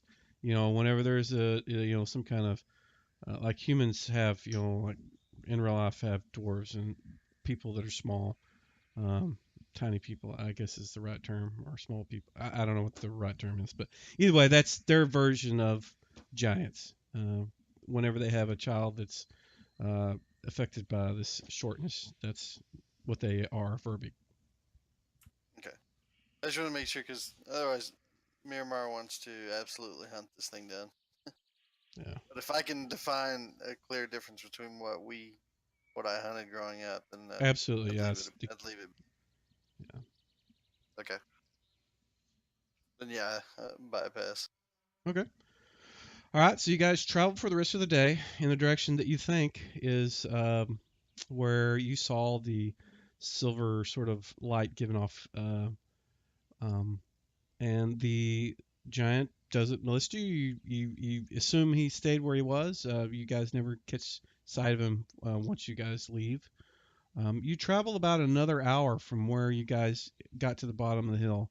And at that point, let's see, the clouds kind of feel like they move in. It gets kind of dark. It's not night, but it is night. Let me find. I really wish I had a decent.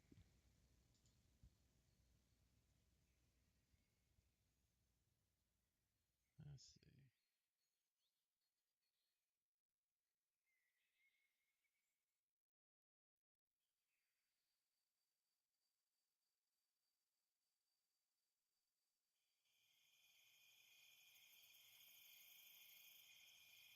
And you start hearing the crickets and the nighttime animals.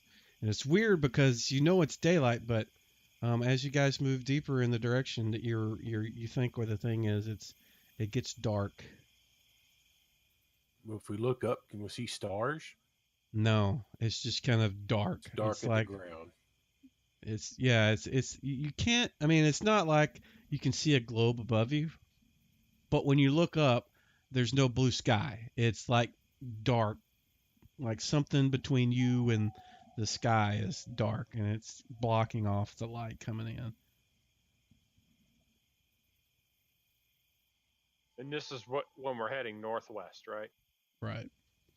You suspect you're within the general vicinity of where you saw the blue or the silver sort of light. I'd like to see if I can find my arrow. Your At least as arrow I'm is going, about I'd like to track it. your arrow is probably about 45 minutes southeast of you because it only went, All right. probably about 300 yards, and you guys are well past that. I mean, you're a couple miles Gotcha. at least. So does this darkness seem to affect my shield, the continual light that's on my shield? It's, I mean, in that you can actually see it now. I mean, during daylight, when you have the continual light, it doesn't really shed any light because everything's lit. But as the darkness started to, it started to get darker, your shield, was giving you a light to where you could see by. So within Gotcha. 60 feet, you can see light. It doesn't make it any worse than what it is. It just seems like and it's not like a globe of darkness, like a pitch black thing to where you can't see to it, at least from where you're at now. But where you're at now, it just seems like it's night. And if you were a normal human in the night, it would be hard for you to see here without your light source.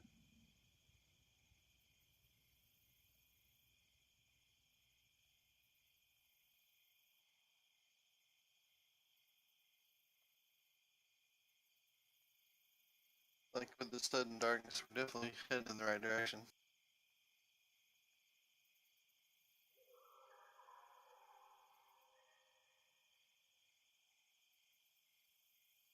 Yep.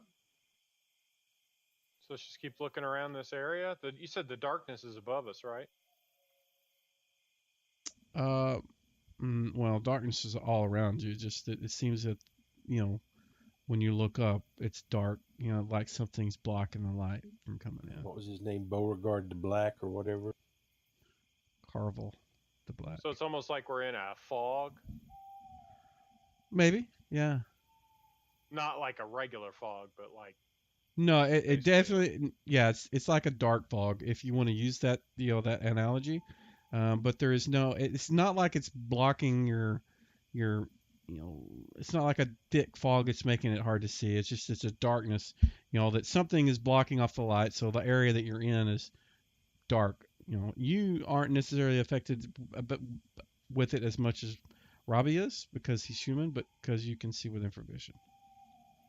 It just seems like normal, nighttime darkness to all of you. Does But it seem in the like middle of the day, it's getting darker in a certain area? Like as we move toward in a certain direction, is it to appear to be getting? that is a very good point. And for that, I think I will do something. Where is he? We'll do that. Yes, it is. You look kind of off in one direction, and it's a little bit west from where you're at. And you can see as you look in that direction, it looks darker. You look a little south and a little north, it doesn't seem as dark. But as you begin to focus in on that one spot, and it looks like it's kind of in a grove of trees, almost like a druid grove, but in that direction you can see it's just really dark.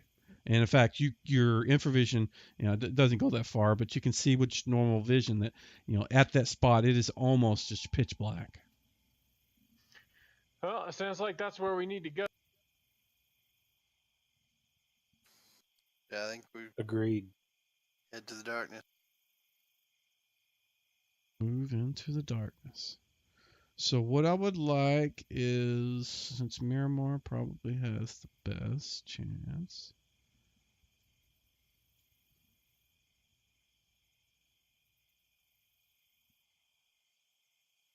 Second.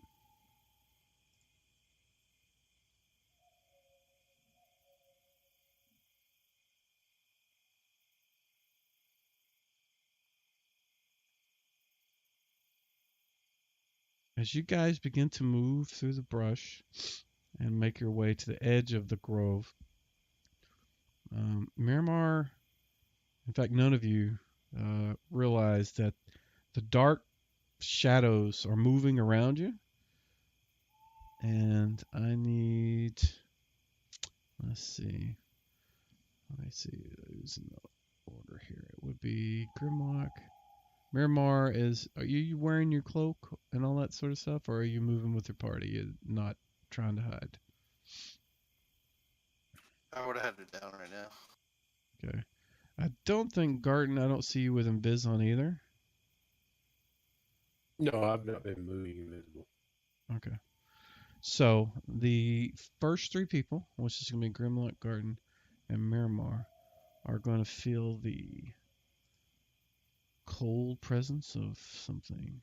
The icy touch of death. Quite possibly. Maybe not. We'll see. And I should put you guys on the map so I can easily get to your tokens, but I'm not. We'll start with Miramar.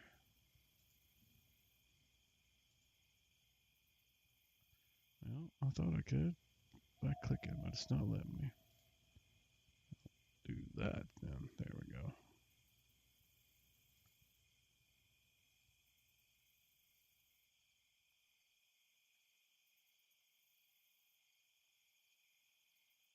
Clicky, clicky, clicky. There we go. Woof. Starting off the night with a crit. He touches you. Don't sound so happy. He takes 5 damages. And the biting cold affects you. Its touch is just icy, icy cold. And it looked like a shadow of, just like a shadow of a person did it. And then the other guy is going to attack Grimlock since he was in front. He's going to do the same thing. That was a miss. And then lastly, we have... Should we be able to see these guys in the combat tracker? No, not yet. Okay. Because you guys don't actually see them yet.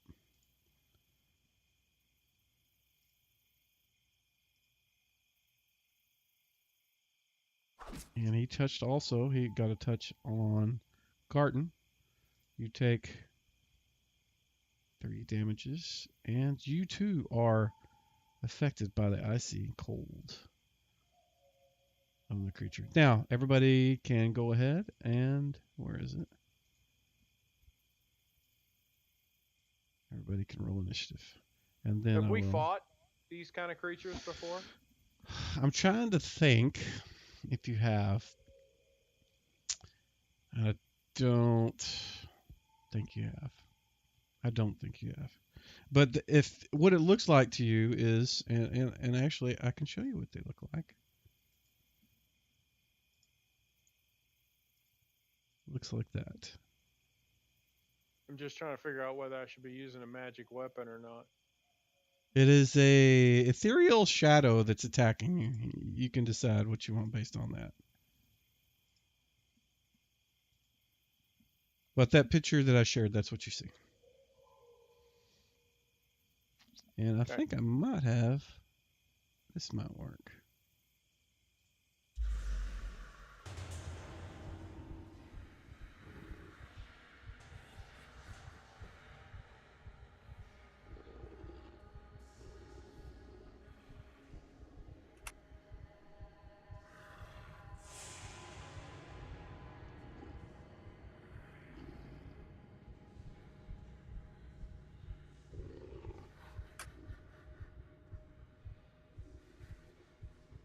Oh, looks like the only person left is Barney.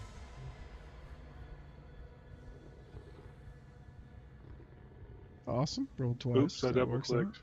That's all right. Your last roll is what we'll go with. All right. So, Garton, you go first. You have a black sort of shadow of some humanoid thing in front of you. Well, I'll swing at it.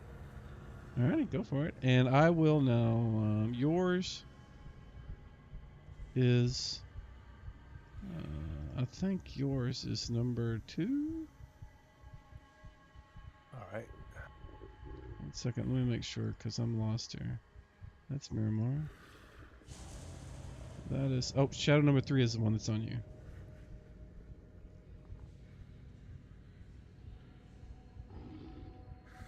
That is a miss. I missed twice. You did.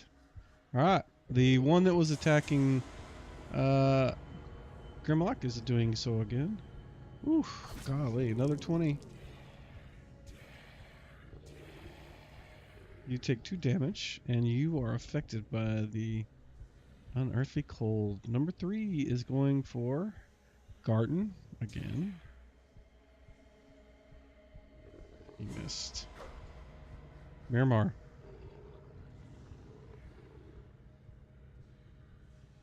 That's a miss with.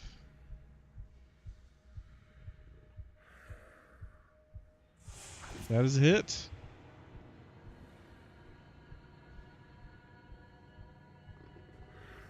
I don't know why I narrate these, because you guys can see them. Alright. Next. Miramars retaliates. And misses. Barney. Okay, I want to step up and where I can touch Grimlock, but I don't know if I think I was too far away from our marching order to be able to cast, right? He stopped. I mean, you weren't attacked, so I could. I mean, you're only like 5-10 feet behind him, so I'm not gonna give you a penalty for that. But yeah, we'll just say you step. You take the short little step, and what is it you're gonna do? I'm going to put protection from evil on Grimlock. Okay. Go ahead and do so.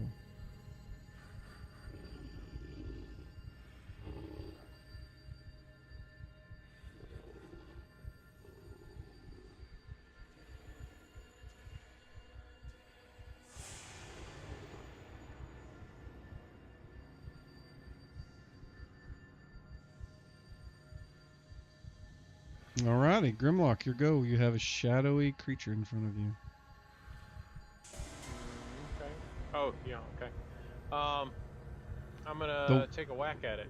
So I can take a attack whack any at- one of the 3? Right, and the one that is on you is number 2, if you want to fight the one that's directly in front of you. That is a hit. It's not large, right? No, they're just humanoid size. Did that figure the duration right, Mike? Okay. On him? It's supposed to be 3 rounds of love. Is it? What the duration of the spell said. Let's see. I see. You're doing protection from evil.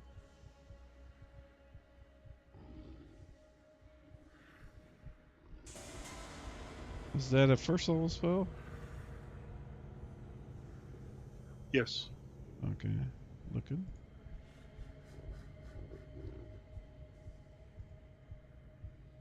Oh yeah, it's just set for a static 3. And you're sure it's 3 rounds per level? That's what's in the spell thing it loaded up on the Okay. description part. I can fix the spell for future reference, which I will do now. And then I will tweak his thing. So now when you look, it says the duration on your spells is 15 plus rounds.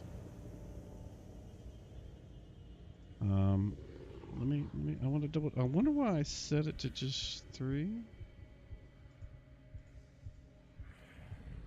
3 rounds a level. You are correct. Yep. So what I'll do is I will adjust that by hand. I think I can. Protection from evil. There it is. And it's 15, right? Yep. There we go. Correct. Yeah, on 5th level. All right. Okay. Yep. Set. I need to fix that. I'm gonna make a note of that because that's probably in the baseline spell.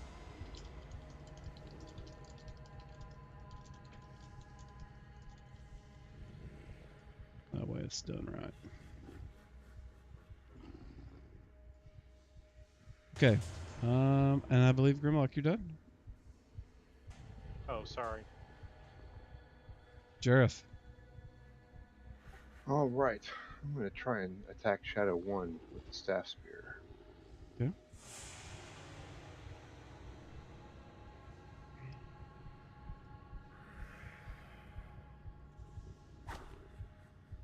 That looks like a miss. Yes, indeed. All right, new initiative. Everybody go ahead and roll. One thing you do notice, those of you that aren't using magic, they seem to be completely unaffected by it. Your attacks. Your blows just fly right through them. So do I have to switch weapons if I'm dropping my primary weapon and picking up a secondary? Can I do that in the same round I attack, or no? If you drop the two-handed axe and pull out the magic one, you can instantly do that. Just remember, you have to go back and get your axe to use it. Or spend a round to get your axe, however you want to do that. But if you drop it immediately, yeah. Barney?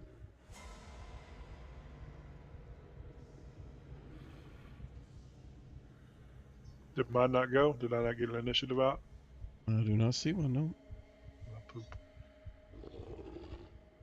There we go. Awesome. All right. It looks like Grimlock, of all people, is going first. Wow, that is strange, isn't it? It is.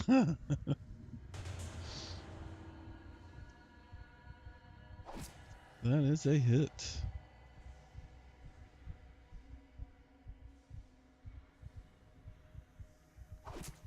And those blows with that thing seem to be striking. Now, keep in mind that you don't get to attack around with that weapon. Only your axe.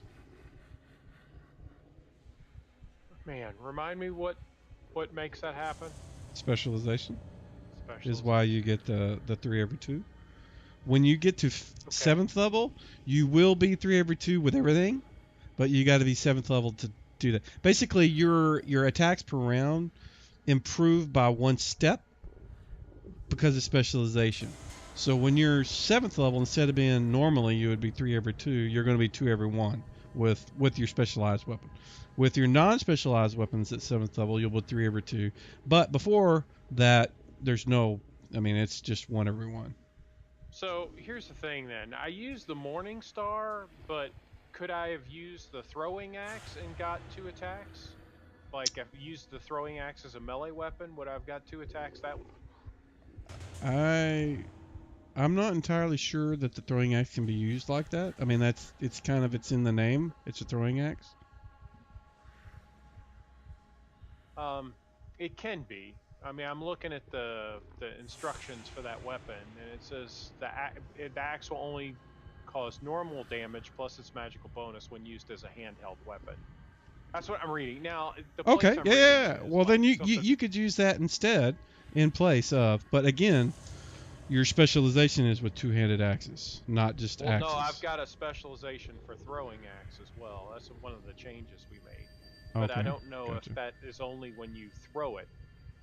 You know, if you're using it as a one-handed melee weapon, maybe that specialization You know, doesn't count. I don't know. It's kind of a, I'm not going to be nitpicky on that. I will just say that as long as it's that weapon, you know, if that weapon allows you to fight melee and throw it, I will say that you can do it in both.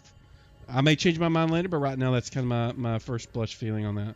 That seems a little nitpicky to not allow that. I mean, you're specialized in the Okay. weapon, so. right. But what I'm reading, and again, I don't know if you know you have a magic item guide or something like that that's got these directions in there.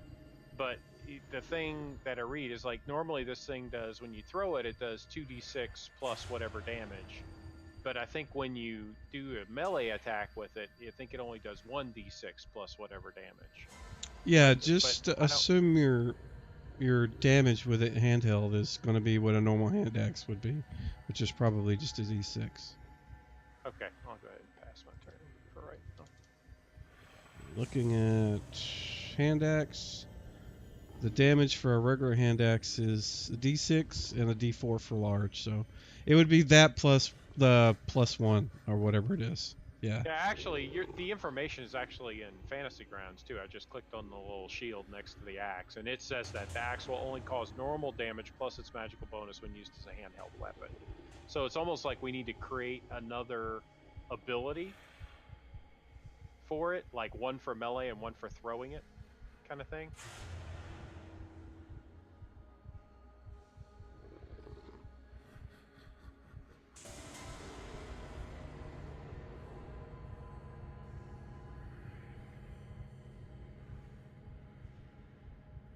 Sorry, man.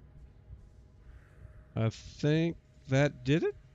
Can I label them? Can I change the labels for them so I know which one's ranged and which one's melee? I put melee in the name. You Oh, could I do just whatever you can't want. see it because it's just too far off.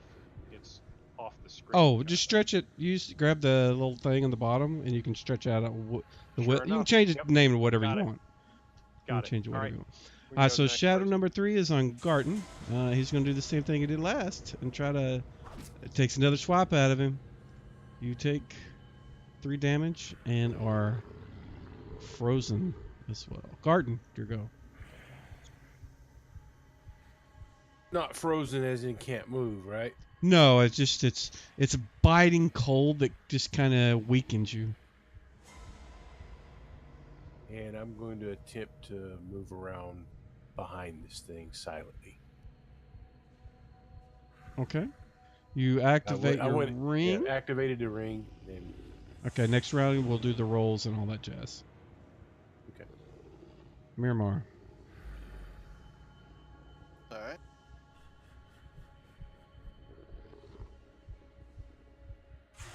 It's a hit.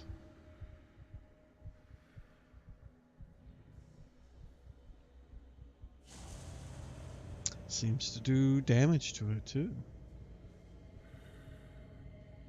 And this guy is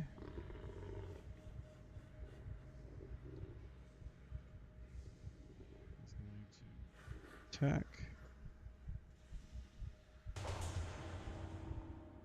Miramar and miss. Barney, what do you want to do? Looks like you're swinging. gonna- I think. Yeah, I was going to swing it whichever one I can reach. You could easily step, up to Garten or Grimlock or Miramar. You can step up to help any of the 3 guys that are right. They're all right in front of you. Straight ahead, left or right. Are these Yeah. not undead? That's what I was thinking, but I'm going to go ahead and attack since that's what I've committed to. Yeah, I'm going to step up next to Grimlock, and I've got him targeted, Grimlock, but I don't know how to get him back off of there. Just control click his name or his thing in the combat tracker. All right. There it was. I was doing it wrong.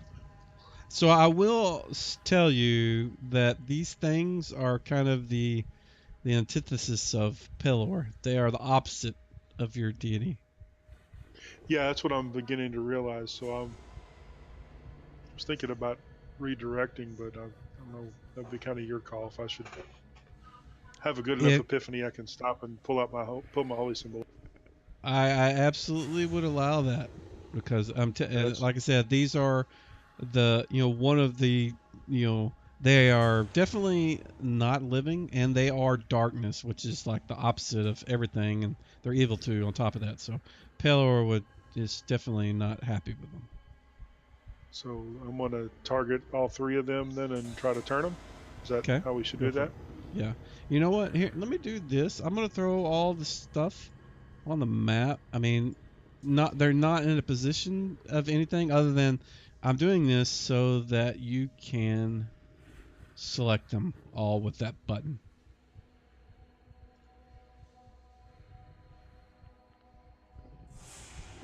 So if you click the little target enemy units mask thing, it should automatically target all of them.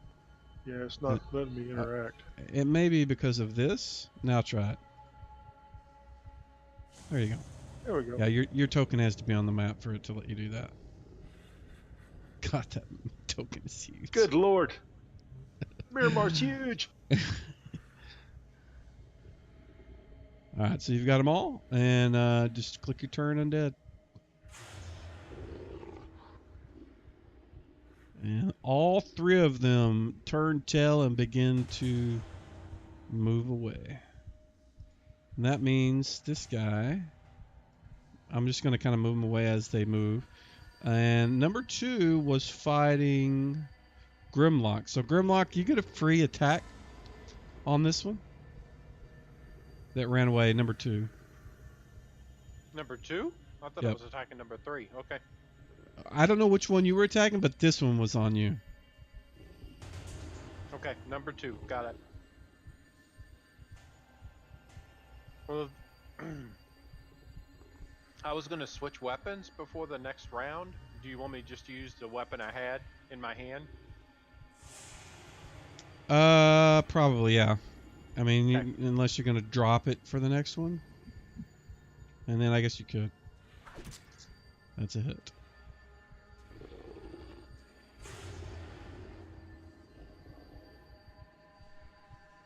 All right. Jareth. Okay. I had been after Shadow 1. Is it running away as It is. Looks like it will. It hasn't an opportunity to move yet. So.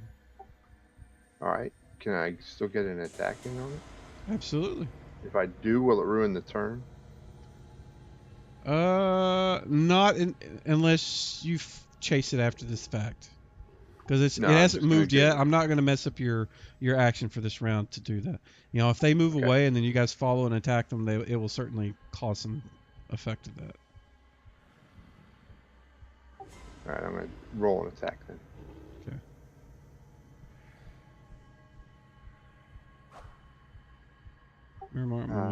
I will not disturb his run. Okay. All right. Everybody roll initiative, please.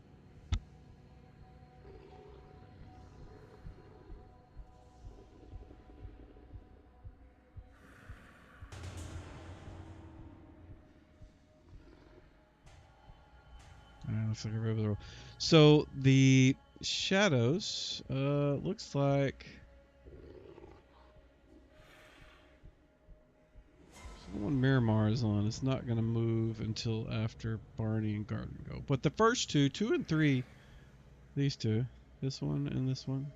Number 3 was on Garden. You're invisible. This one, yours is running away. I should put it over here so it kind of makes more sense. This one is running away. If you want, you can attempt to stab him in the ass as he turns and runs. You will definitely get backstab. You will definitely get +4 to hit if you want to. It's up to you whether you want to do it or not. But I know my weapon's not going to do anything, no matter if I hit it or not. Okay.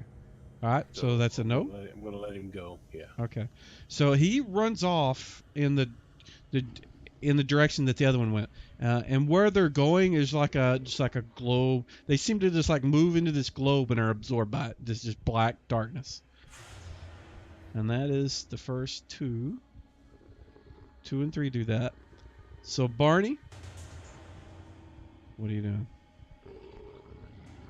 I'm keeping my holy symbol out presented and stuff to keep them, turned, moving away, influenced. Okay. Garten. I'm just going to watch for any other threats. Okay. Give me a... And let me use surprise for this. It's not for surprise, but give me a surprise check in the tower, please. Let me find it. Top of your actions tab window. Yeah, I got to get the tower up too. Okay. I have found that if you move the tower up to the top left, the button or where you drop it, it's a lot easier for me to deal with it there. So when you saw the two shadowy things move into that globe of almost darkness, you see the faint outline of some large shape in that globe. In the globe itself? Mm-hmm. You see a large shape or form of something. You're not sure what it is. You could tell better if you move closer. A lot closer, you could maybe see a little bit better and see what it was. I tell the party there's something else in the globe besides those shadows. Can't tell what it is. How big's the globe? It's hard to tell because it's black. It's just a globe of darkness sort of thing. So Got it. I mean, it's fairly big though. In the scale of things, I need to give you a description. It's trying to think of an object. It's as big as a tree. I mean, in fact, it's pretty tall too. But it's a circumference of like a tree and its branches and everything. So that sort of size.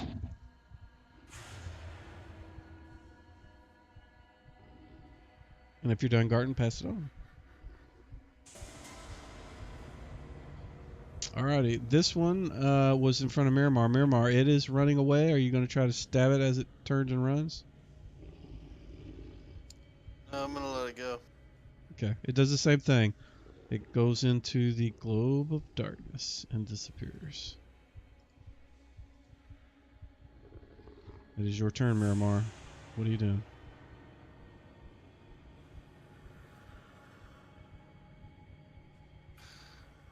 So I think first, do I feel any effects, even though they've moved off from that fight still, or no? You definitely still feel weak. Okay. Cold.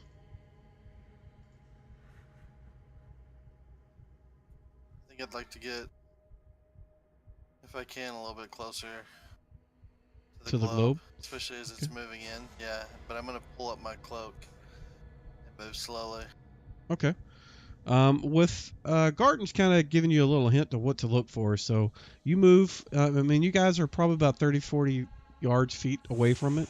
3 units or whatever you want to say. You get close enough, you can see more into the shadows, and it looks like almost it's something that's about maybe 8 feet tall, maybe a little less, a little more. It looks like it has. It almost looks like a tree. It's got one branch that sticks out, and it's holding something, and you catch a glimmer of silver. It looks like the branch or the whatever it is, the extension of that has got something, a glint of silver at the end of it. And coming out of there's what looks like maybe a trunk or something, and then on the other side there's about at 4 foot level there's this thing that comes straight out of the back of it, but it doesn't look like a branch. After you look at it a little closer, it seems to be almost the hilt of and the grip of some sort of blade that's stuck into this tree or whatever it is. That's what you see. or you think you see. And the item that like just gave a glint. Can I see it well enough just to take a shot at it? I basically want to try to knock it. You can certainly take a shot at where you saw the glint. And it was just a brief sort of glint of silver. And other than that, you know, it's just a branch with something maybe on the end of it. So. Yeah, I just basically want to see if I can knock it off. Okay. Give me a D20.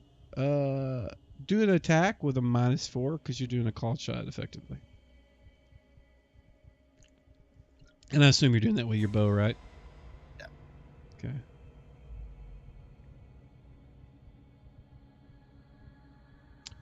That does not hit anything. Okay. Did I say in the tower? Okay. I didn't mean to. Oh, yeah. Yeah, you rolled a 3. Got it. Grimlock, what are you doing? Running into the. Is he fuzzy for anybody else? Just kind of Yes. clipped out? Okay, wasn't just me. I was So- chomping some Doritos. Sorry. That's okay. So you want to move into the globe of darkness? Right. You attack the darkness.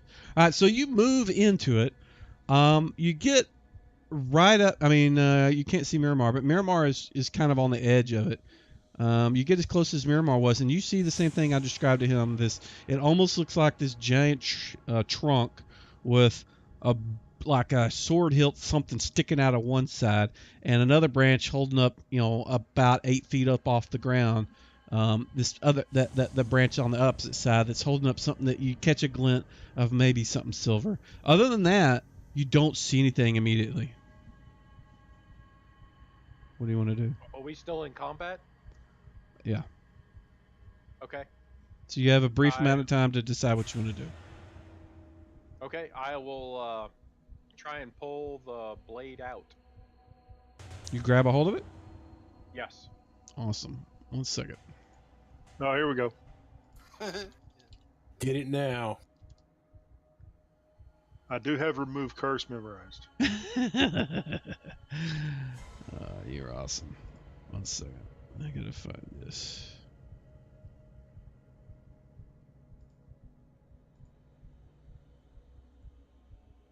I was also thinking about tossing the dispel magic on this big tree thing. Well, the idea was I still got that protection from evil on me, so I was hoping that it would help protect me from stuff in here, which is why I had it in. Yeah, there you go. Got a +1 save anyway.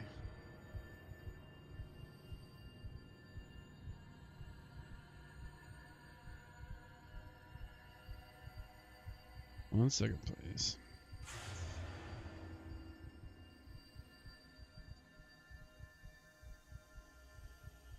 I need to look at your character sheet for a second, actually.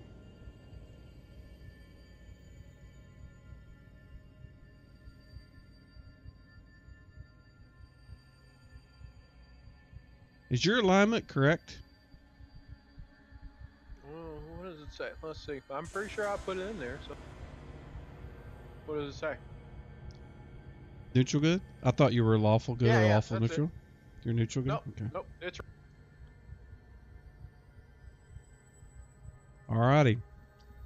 You grab a hold of the blade handle or the grip on it and pull. I need you to give me a strength check, please. And tower. Don't need to, because you're going to know whether it works or not. So just throw it out. You do not. It seems to be well in whatever it is you're trying to pull it out of and will not budge. Next. Okay. Jareth. All right, I don't have to attack the shadow anymore. Mm-mm. Did I get any sort of feeling when I touched this thing or anything? Did it have like negative energy? Did I feel anything at all? Was it cold?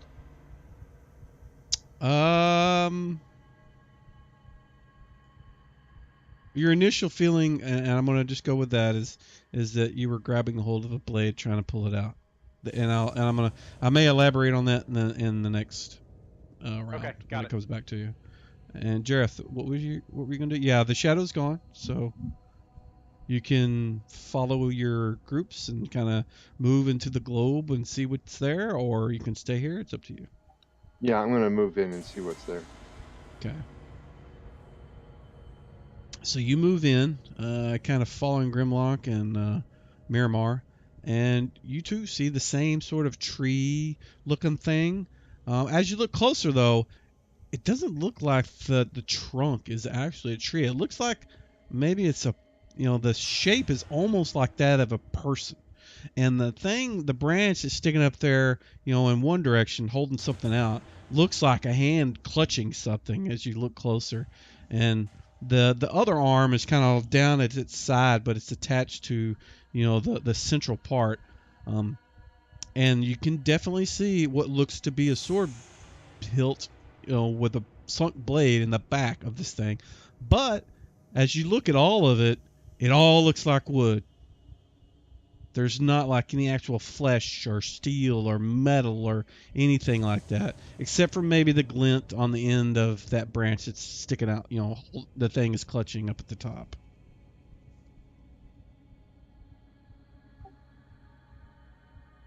How tall is this thing? The trunk itself is about 7 feet tall, and the branch it's way up, holding up whatever it is it's holding, is at least 8 foot, maybe 9 foot up from where you're at, off the ground. That shouldn't be difficult for me to climb if it doesn't move. Could be. You want to try to do that? I do. All right. So give me a climb. You've got climb ability, right? I'm a rogue, so I got climb walls. Yep. So give me just a climb walls out in the open. Everybody will see you trying to shimmy up this thing.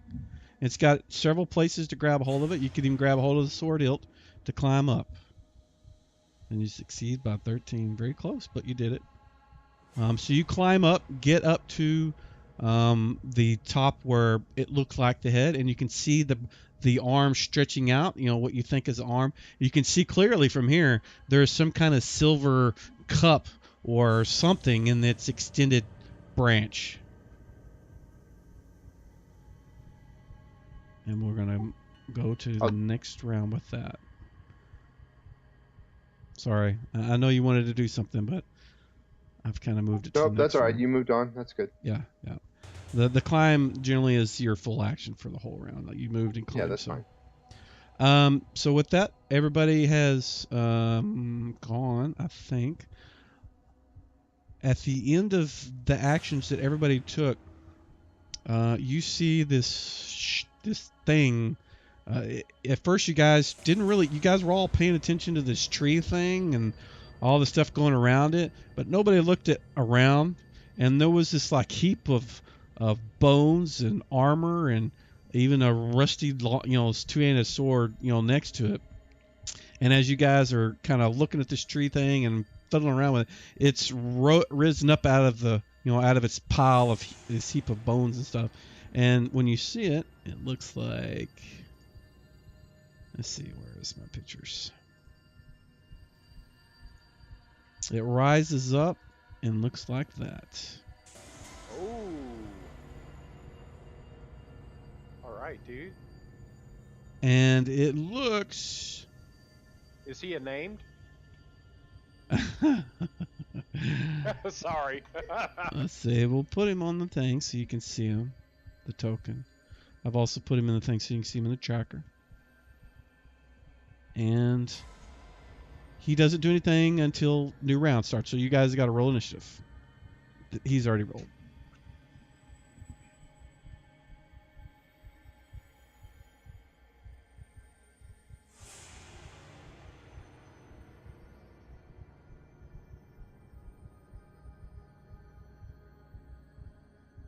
And am I in melee range of this guy? Mm-hmm. You're all of you except for maybe Miramar, because Miramar moved up to the edge of the globe. He didn't go into it. Okay.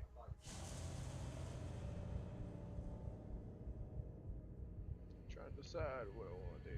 Okay, we'll do that. Wow, you still get to go first. In fact, you and it get to go at the same time. Our first person to go is Grimlock by the look of the draw. Okay, and it's just the one skeleton I see, right? That's all you see. Okay, and it says this is an even. Oh, I don't get to attack twice because I'm not using axe. Am I in melee range of this skeleton? Mm-hmm. He was kind of close to the pile there. That's a miss. That's it. He swings his mighty two-handed sword at Grimlock. And let's see if he hits. Oh, oh, oh, oh, a nat 20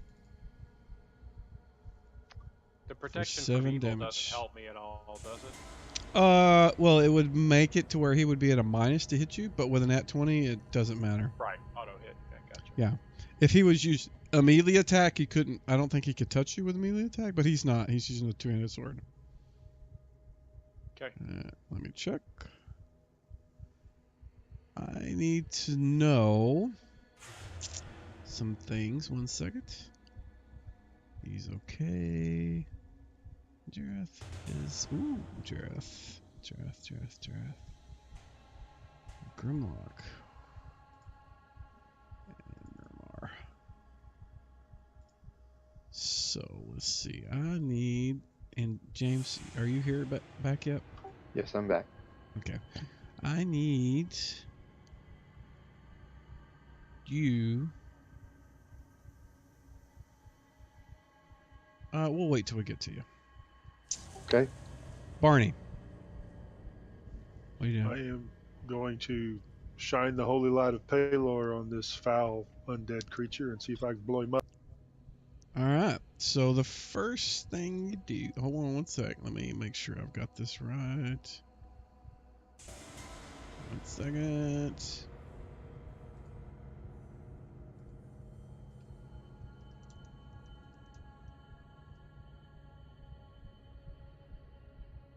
All right. Give it a roll.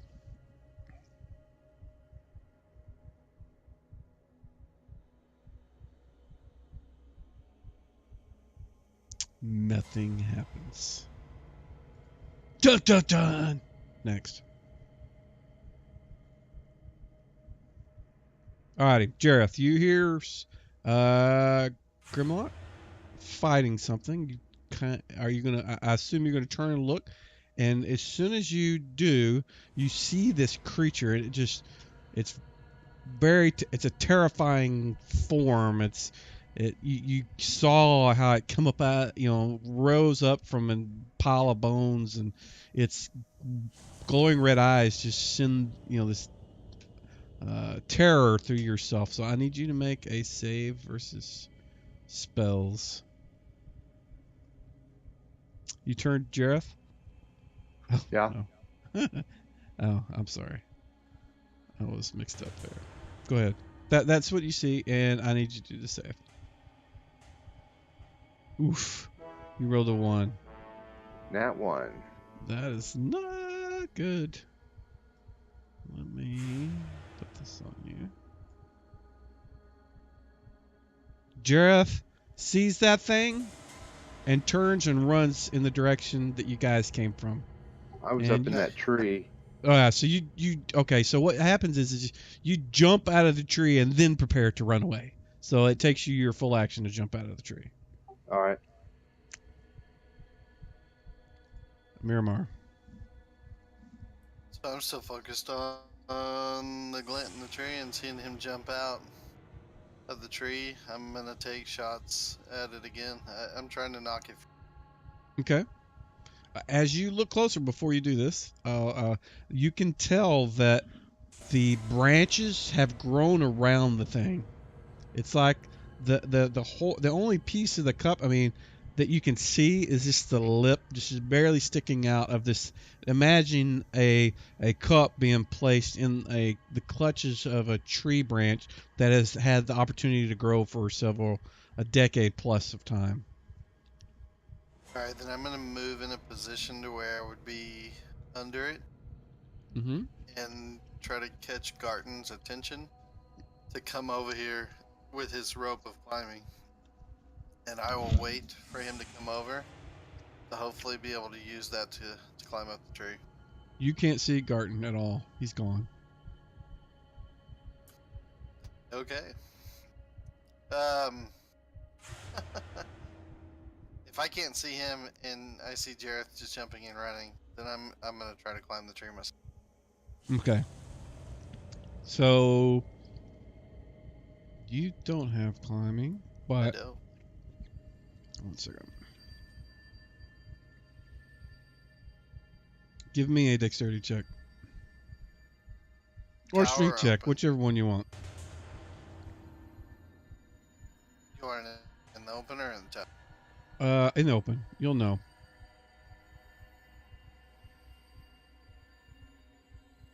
You are able to grab a hold of various things. One of the things you grab a hold of, though, is the hilt of that blade. And when you do, as you're using it as a sort of pulley to pull yourself, you feel a warm sort of, not a hot or bad feeling. It's more of a empathic sort of warm welcome sort of feeling, I guess. But you get to the top of the tree. Yeah. Unless you want to stop at that point. That's up to you.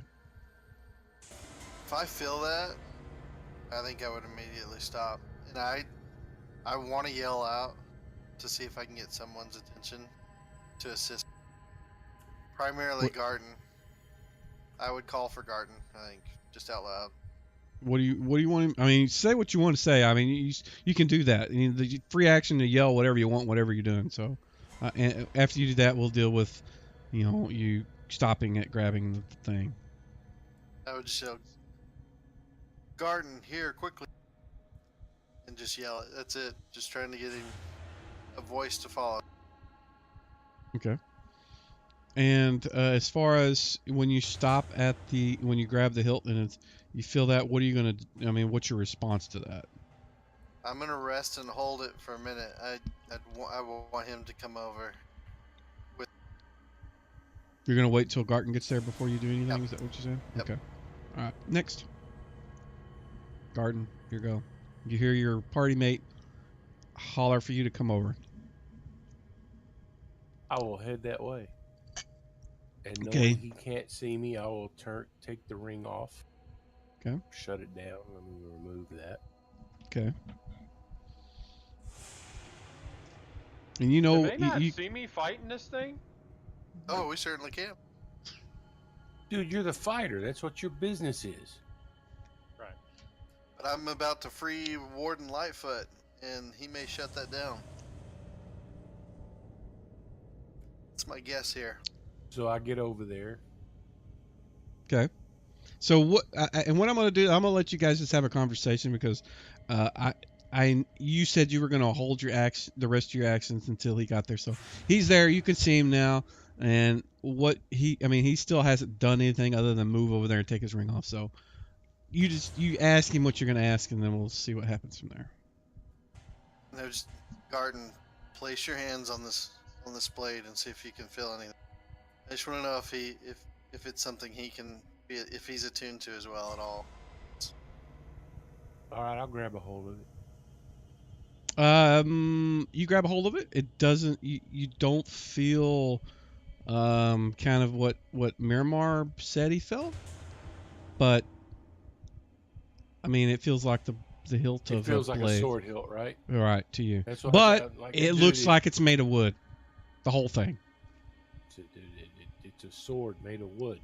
Looks like a training sword. I'm just telling him, I think if we draw this sword, I think this tree is Warden Lightfoot, the one who fought Carvel the Black. I think if we free it, we may be able to free the warden. Well, let's see. And I think what I'd want to do at this point is just try to pull that out together. Is that what you guys want to do? I will assist him. All right. So what we'll do is you guys have done several things. Even Garton would have to have climbed up to get to Right. hold of that. So we'll do that next round. So go ahead and roll initiative.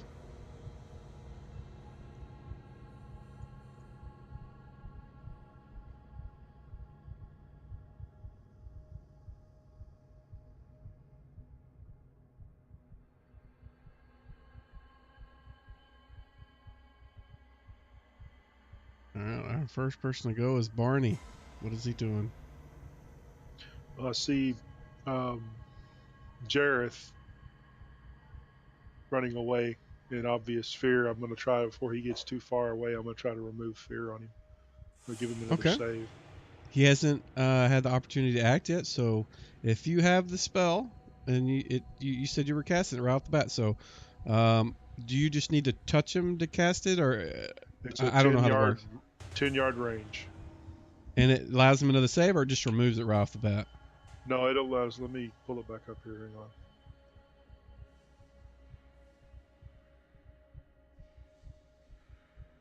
So it raises saving throw against magical fear by +4 for 1 turn.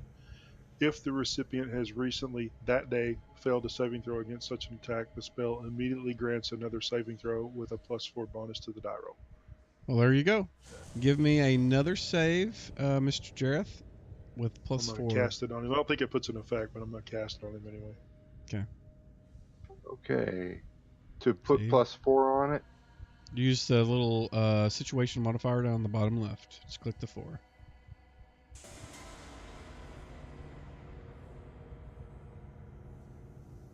Woohoo! Look at that. That is an awesome. That is worthy of something for Barney. 1 second. Give me a Okay. second here.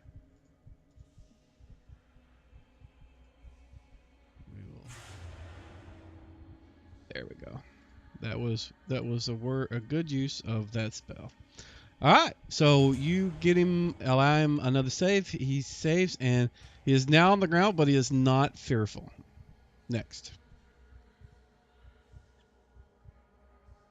And Miramar, are you going to wait for Garton to be able to help you? Okay, absolutely. let me. So go ahead and click next, and I will change your initiative to what Garton has, which is 10. Lovely. Yeah, great. The warrior creature is going to take another swipe at its foe, which at this point is Grimlock, and he hits for 1. He swings again and hits for 2. Jareth. Wow. That's a You rolled two-handed terrible sword. damage, man, with two-handed swords. He did. Jareth. Yeah, Okay. I got to figure out some more defensive bonuses that I can get on this guy, man. Everything hits me. That guy hit me with a 10. Try having a He's- 7 armor class.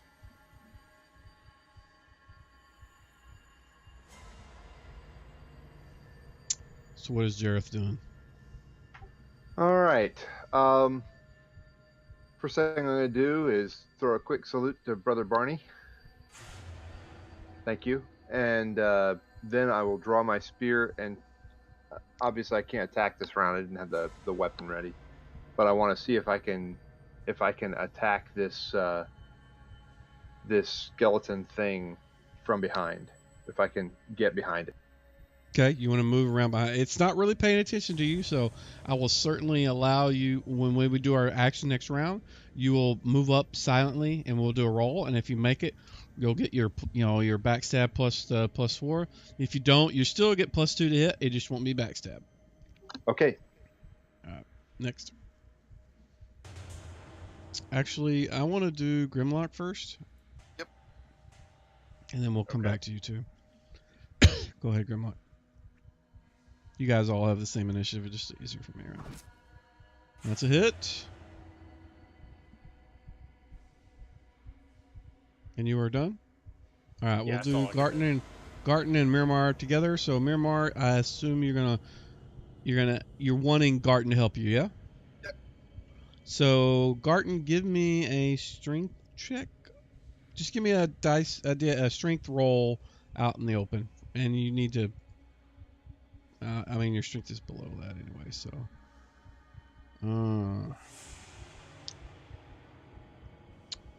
So you're helping him, so you don't necessarily need to make the check. In this case, I want it to be like in my head I'm thinking DC 10, which is not a thing.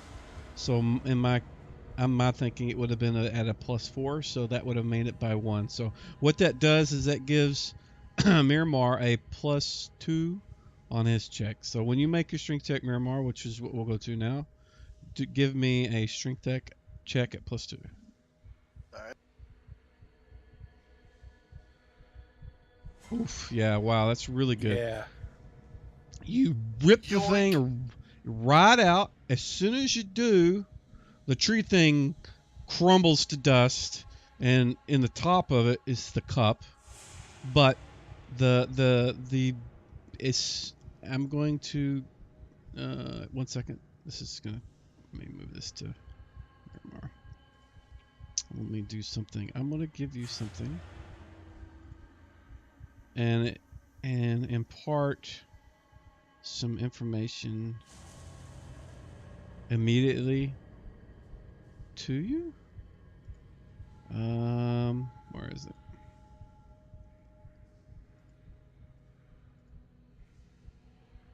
This may take a while for you to absorb.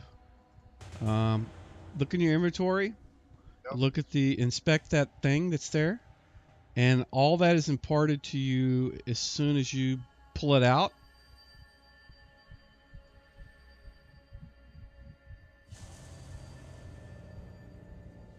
And Okay. so you can look at that and see what it does and all that kind of stuff. And we will move to, I think that puts us at next. Yeah, next round. Roll initiative.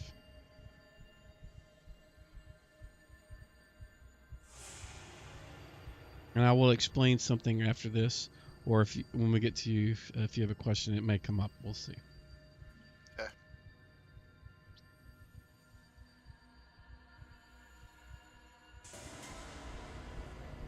Looks like Miramar is our last person.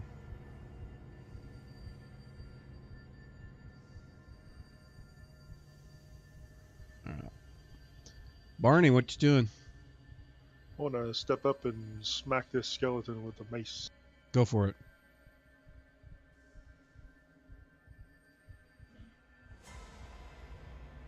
Did you try turning it? Yeah, no effect. Oh, okay. Missed that. Sorry. Next. All right.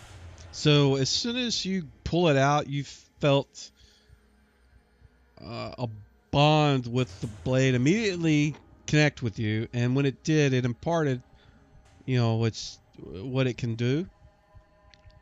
If you have any questions specific to something, let me know right now. I mean, we can talk about it later too. But if there's something immediately that comes to mind that you are curious about, There's two things. So okay.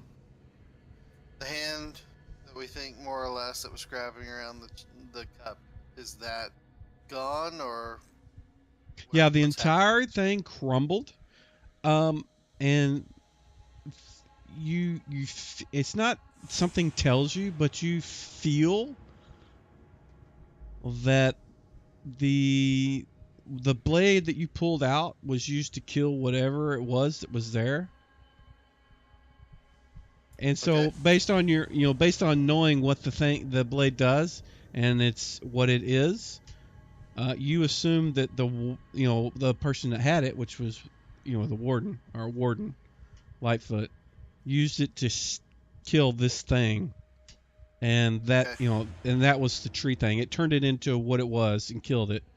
But all the other stuff that's around this is caused by the Carvel the Black himself, the skeleton, all the shadows, and all that other stuff. So All right. So if I've noticed that's dropped, the only thing I would mention is just garden. If you can, find the cup. Get the cup. We may be able to use it. Brother Bajani may be able to do something to help. And then I want to hold the blade out and point it at this warrior, just kind of getting a feeling of what it could do. I want to try to entangle it. okay, you can certainly give that a shot right off the bat. Let me. You might want to look and see what entangle does. But if your intent is to just entangle it right there, so you guys can back away from it, if that's the effect you're going for, keep in mind entangle is kind of an area thing, so that may have some impact on what you want to Okay. do. So let me move your initiative. We'll That's say fine. that you spent some time contemplating what you want to do. So go ahead and go to the next person, and I will change your initiative to like the very last person and let you decide then. That way you can look at the spell. All right. So the skeletal creature is going to attack again and hits for 8 damage. Grimlock. Yep.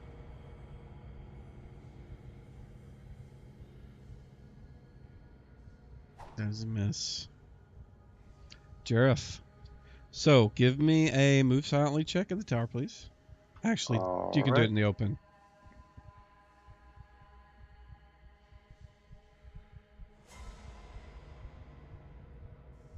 You made it. So you get +4 to hit, and you get backstab damage if you do hit. All right. So let's go to actions. My staff spear. Just do the situation modifier +4 down at the bottom before you roll.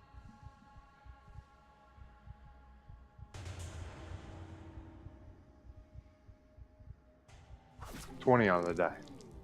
Look at that! Nice. All right, so that is definitely double damage, or at least double damage. What is at level 4? What is the multiplier? Either one of you thieves? It's 2. Okay. It changes at 5. All right, so roll your damage, or do your damage against him. All right. Are we going to double this manually, or should I do something else first? Just do your normal roll, and then I will add it to him twice.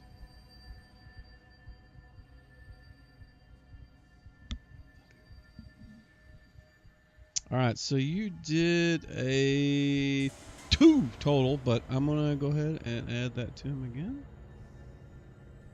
There we go. Awesome. Nice. And then next.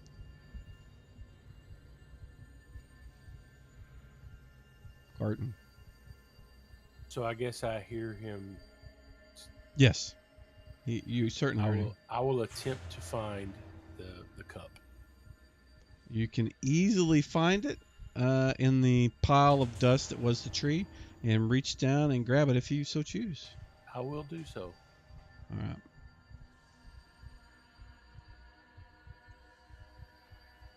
I don't explode or anything, do I? You do not. You do feel a sense of let me put the word on that here so you can see it in your inventory. Kind of the same feeling you felt when you walked into the Church of St. Cuthbert. You know, it's just very strict and good, and you feel like you want to change your kind of lifestyle a little bit and have a little more order in your life. Yeah, I'm gonna go give this to. I'm gonna start moving towards Brother Bjarni. Okay, we'll go to Miramar All with right. that. Miramar, you were going to decide on the spell. Did you figure out how it worked and what you wanted to do? So I'm reading them all. I think bottom line, I think I would start heading towards the skeleton warrior. Mhm. I'm not sure I understand what tree actually does. Let me look real quick. I think I know. Did you read? I think what you might want to do is read the description. And if you want to read it, Which I'm in at.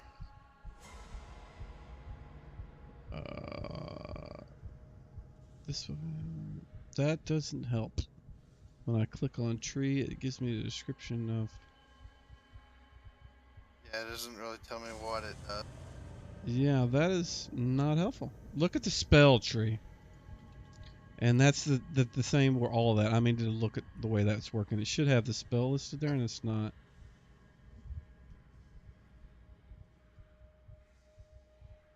Oops. Yeah, that's the way it's supposed to work. Alright, so if you click on the thing again, the little shield there on the right, it'll give you the spell tree, which is what the rest of them should do. And they may not, and I will fix that. Got it. Okay, that's not what I want. Okay. I think at this point I just want to move in so that I can begin to attack. Okay. You can easily do that. You're within distance, and you haven't. I don't think you've done anything else, have you? No. So I will let you go ahead and just close and get a single attack against it if you would like to. All right.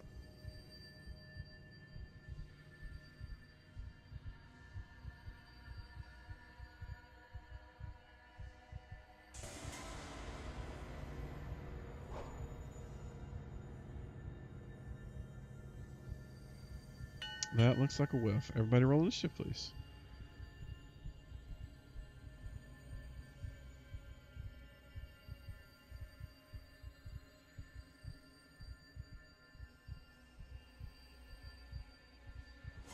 I'm trying to replace all these while we're doing that too.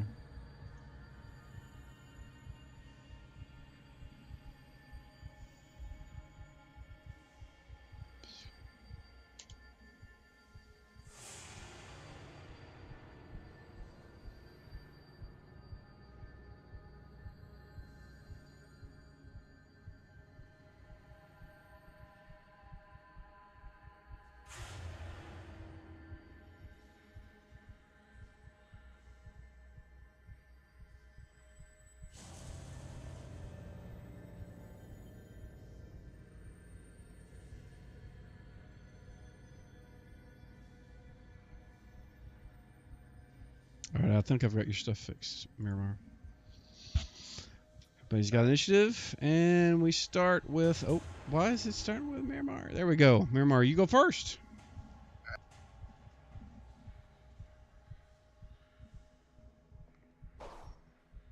Now, Why? with 2 at a time, I can have a long sword in one hand, short sword in the other. Yes, you can.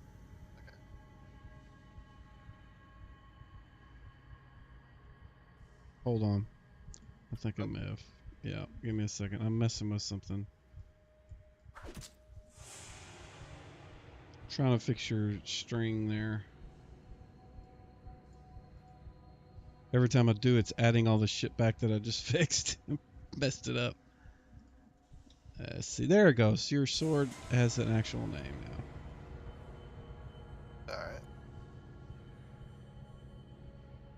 And I will refix the spells later. So you did hit with a short sword.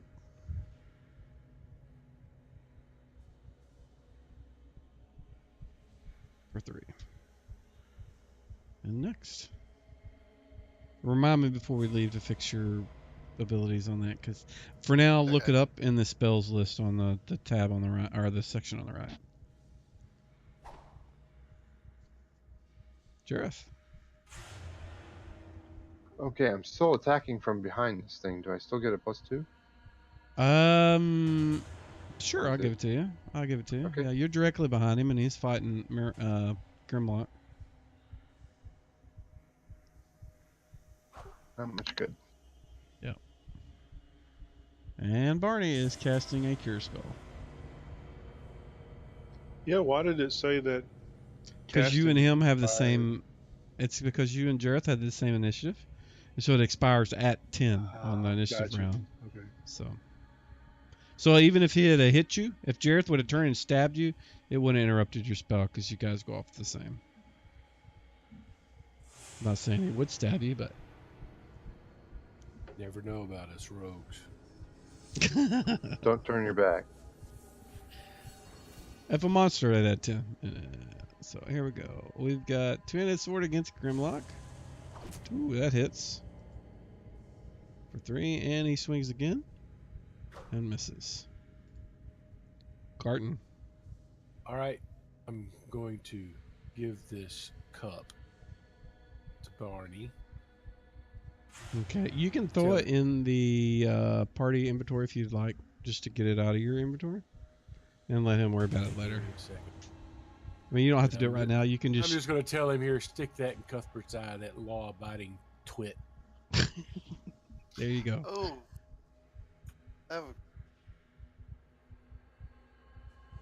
Anything else, Garten? And I'm going to get ready to attack the skeleton next round. Okay, so you're gonna hand it off to him? Is that actually what you want to do? I want to give it to him. I want to make sure he gets it. Okay, so what I'll say is that takes enough of your initiative to, or your action is, you give that to him and then you move around. You start moving around to the side or the back or Yeah. the flank or something to attack the skeleton. Well, I can't backstab since somebody else already has. Right, so right. I've already. Alrighty. advanced, so. Everybody roll initiative, please.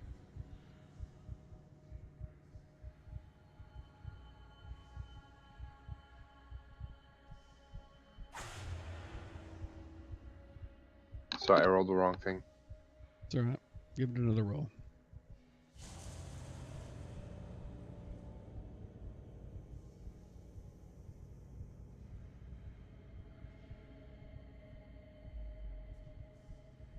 Waiting on Miramar.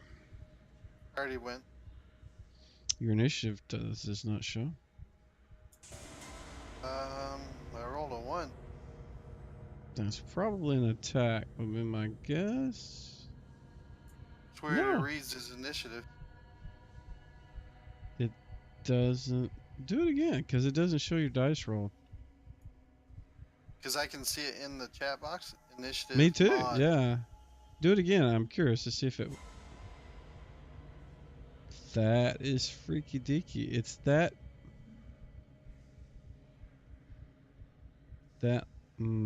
hold on. This is bothering me. I'm sure with that one, I'm first, but yeah, I don't know why it's not. Yeah, when I manually rolled that myself, it triggered the thing. I don't know what happened. But you had a really low... You're going first anyway, so... Alright, your go.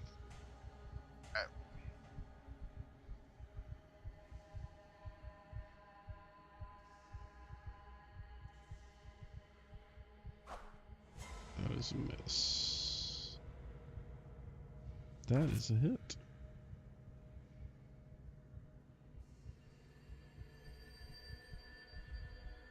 It seems to be the skeletal structure of the creature just makes it really hard to do a lot of damage. Unless you're just smashing it with a giant hammer. And this guy is going to swing at Grimlock again for 3. Grimlock.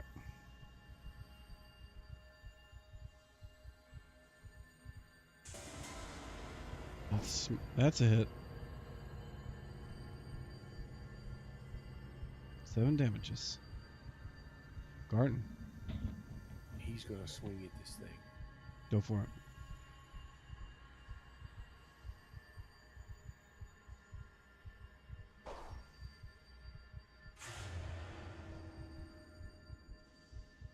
Woof. That was a miss. Barney, what are you going to do? You got the cup now.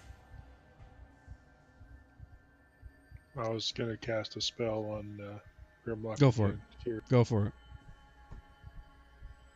Sure enough, cure moderate.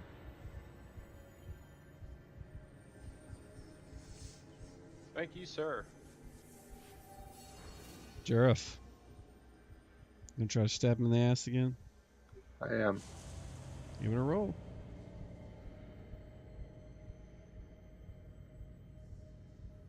That is a hit. I hit him.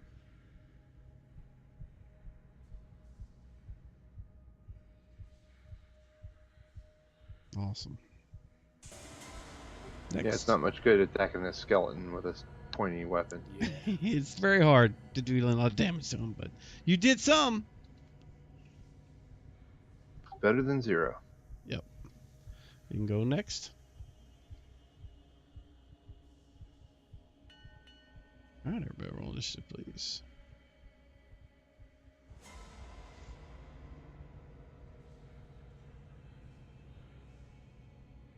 I'm just gonna assume Miramar has went because his shit is not. Rolled a 1 again. It's not showing up as rolled by you. Is the problem? It's just showing the long sword. Yeah. What the f? The longsword has taken him over. It has. Yes, He's in control. Possessed by the long sword. All right, so you have a 4. I will manually put it there because I don't know how to fix that right now. We'll have to look at that. Miramar, you go. I don't know what's causing that. That is weird.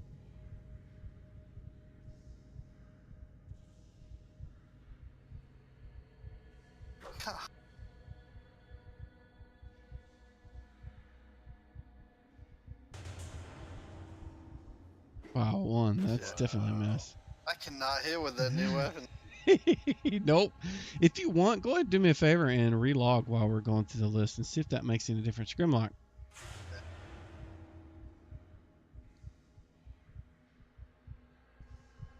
That's a hit. Nice.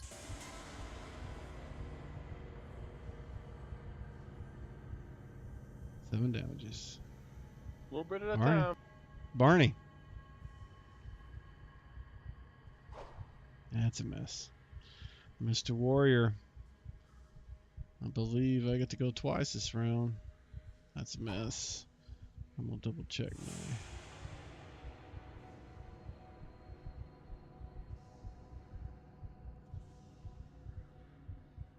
Get to go twice.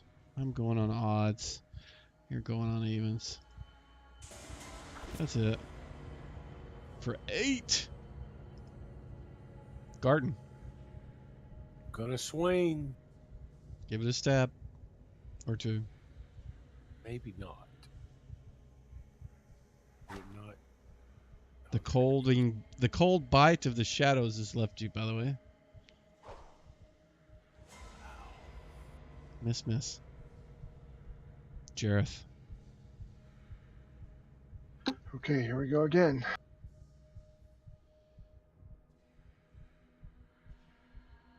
Oh, good. I thought that shadow thing was permanent. Alrighty, next round. Everybody roll initiative, please. No, it faded. After a time. And we're waiting for Luke. Yeah, it's acting. It's okay. We'll give you a few moments.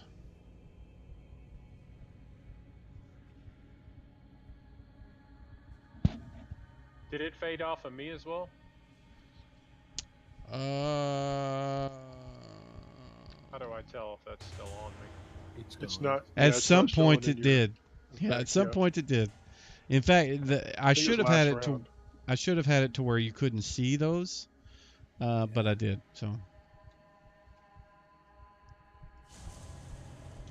Does it differentiate between effects from mobs versus effects from PCs? no, it's whether I set those effects to be hidden when they're applied. In the shadows, they should have been. I just didn't. You can do that if you want them to be hidden. In most cases, like if an NPC is casting some spell that has a random time period or an ability has some random time period, I will make it hidden because you don't know how long it's going to Right. last. Right. But otherwise, like my protection from evil is showing on him because it has a duration and all that. right. We would know. There's no like random dice roll applied to that either, too. So, did you get in, Luke? Yep. Okay, go ahead and give it a roll. Nope, still not showing as you. What the F? That, what is going... I can't stress out about that. I'm just going to set your initiative and we'll go with it.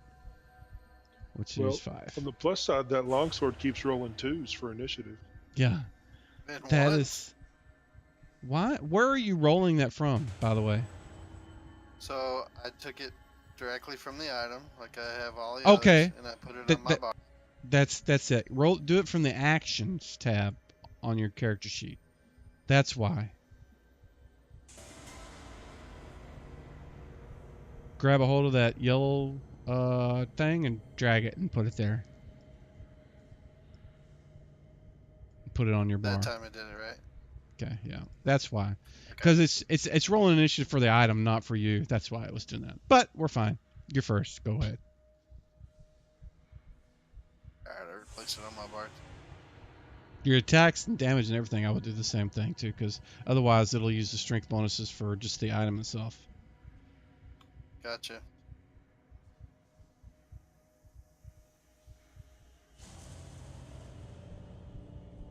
That's it. There you go. Yes. Although it is a slashing weapon too. However, on the item, it does say anytime it touches a non-neutral foe, would the 10 energy damage be applied? No, that's more so like, remember when I asked what Grimlock's alignment was? That's if they try to Gotcha. use it. So like if some lawful good guy grabbed all of that, they'd get zapped for 10 damage. Okay, so not on contact. Right. It's Okay, just I if was they hoping try to it'd use blow it. him up. Right. All right. Although, you know what? In this particular situation, I'm gonna say it does. I'm gonna say it does the D10. Oh wow. How about you roll it, not me? Well, even then, Because it's not a roll. It just says 10 damage. right, but I'm gonna let you do a roll of additional because this guy died trying to kill this guy. So, all right, there we go, and we'll add it to where is he? Where is my set work? There we go. All right, next. It does a little. It's only gonna do it for this one guy. So. Okay.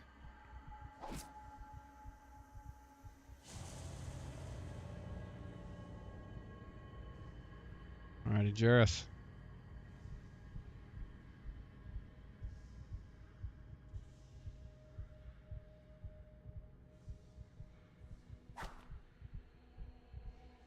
Miss again. Alrighty, next. Grimlock.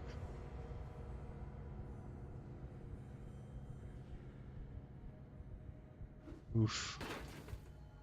That is a big time miss. Grimlock, or Garden.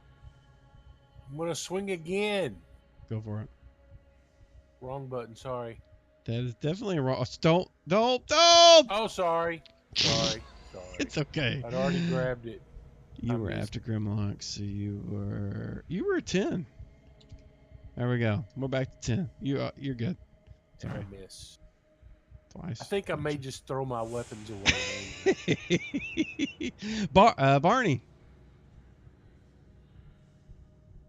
Cure moderate on Grimlock. 6 points. We're good. Mr. Warrior gets to go once this round. Is he going to hit? Oh, no. That's a miss. He's embarrassed. New round. Roll initiative.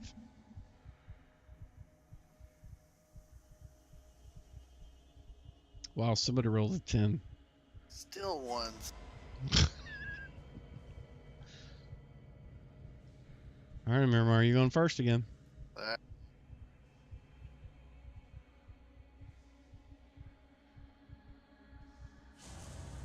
Oh, that's a miss. That is not a miss.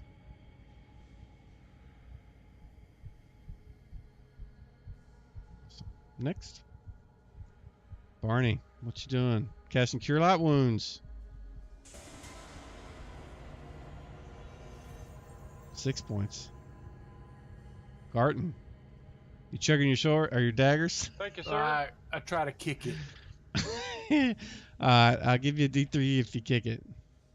If you want to do that. And I miss. That's nice. Cut your foot off. Jareth.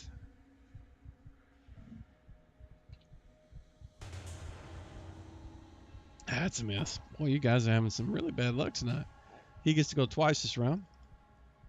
He hits for 8. He hits. No, he doesn't hit. Yes, he does hit. For 10. Ooh, serious damage now. Serious. Grimlock. Yeah, I have got to get some sort of defensive bonuses, man. Man, there goes all my healing. It just goes right back off.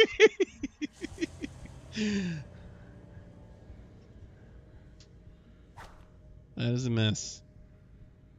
Oof. New round, roll initiative. You guys have holy water, remember?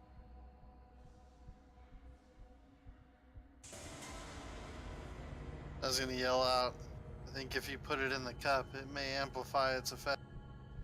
Based on what Drew talked about, what that cup can do. Jareth.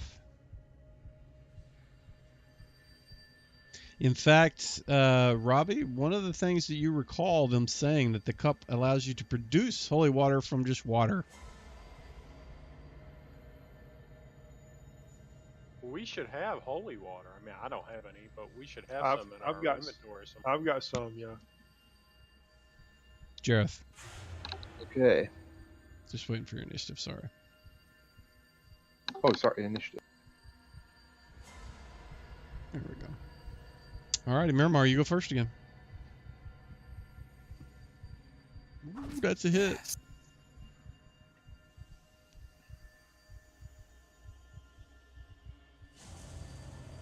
Alrighty, now give me a D10, please.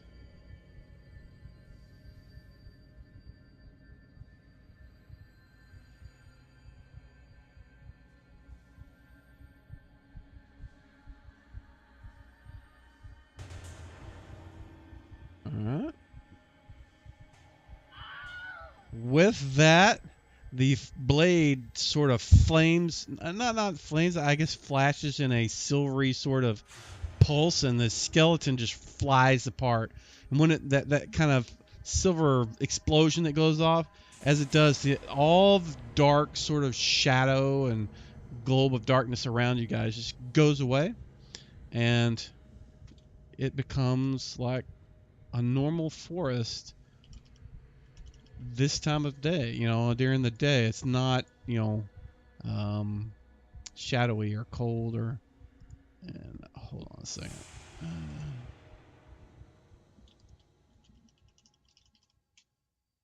Let's see if I can get some. Come on.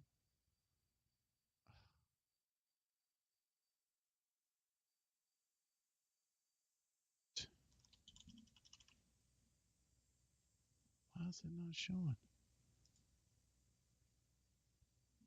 Man, I hate this search. Dang. There we go.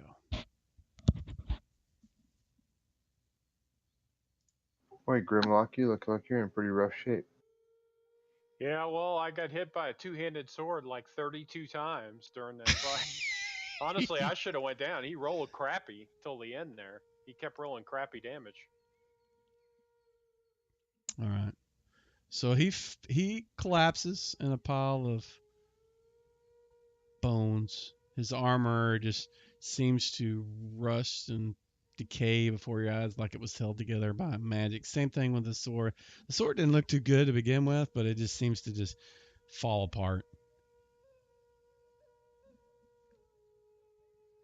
And I'm going to take you guys out of combat and remove tokens. Would you like me to go through and see what I can find on this guy's skeleton?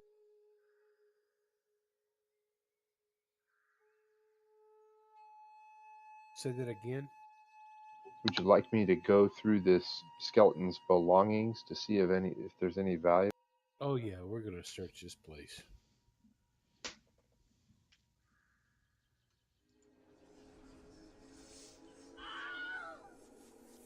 Oops. What was Something that? died. What the fuck? I hit the wrong button. That's supposed to be a heal, isn't it? Yeah, one of my heals is transposed from the other You one, so killed him! I get screwed up because True Light Wounds, it's reversed from what Cure Moderate is as far as button placement goes. Thanks, man. There we go. Cause light wounds. Not a good thing, man. You're evil. Pelor's not going to like that. So that should have been plus 10, not minus 10. Can you I fixed correct him that, already. or did you? Yeah. I may have overfixed him, but we're good. In fact, while you hold the cup, it seems to inflate the results of your spells. As far as everything else, what do you guys want to do?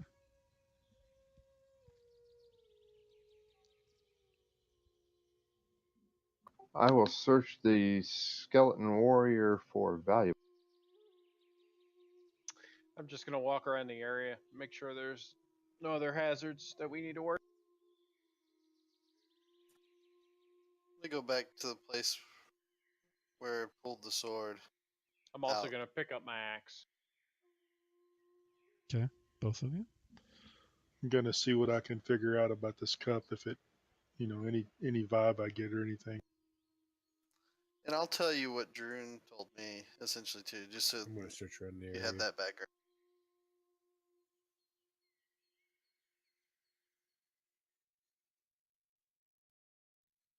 So we'll start with Barney with the cup. You feel a affinity to it, law and good, and you know that. I mean, based on what your research at the temple has told you, you know that it will improve the effects of spells, and if you pour water into it, you can say a prayer to Saint Cuthbert, and it'll create holy water, sort of thing, and other things it'll do. But you don't know how to activate those. But as far as while you have it, you feel like your spells are your healing spells, at least now that the light has been allowed to touch it, will allow it to heal double what you normally would do while you have it. Wow, that's an awesome item. Congrats, man. Yeah. Very nice. Touch his butt with that. That's right, dude. All right, Garton, you were doing what? Gonna kind of search around the area.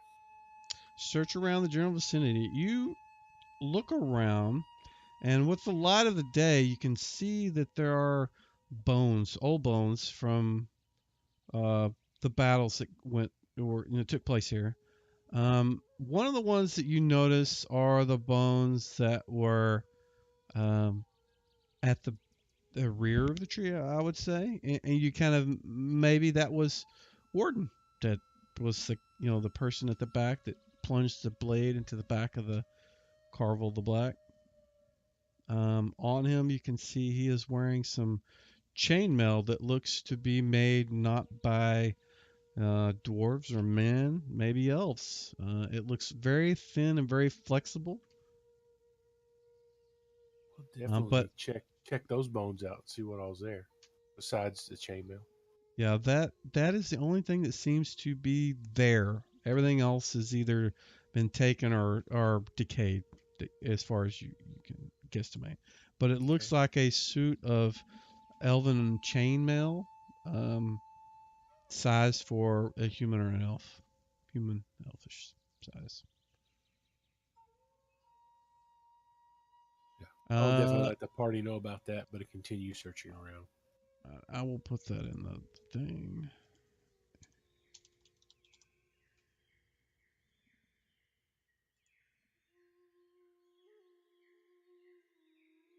An inventory list.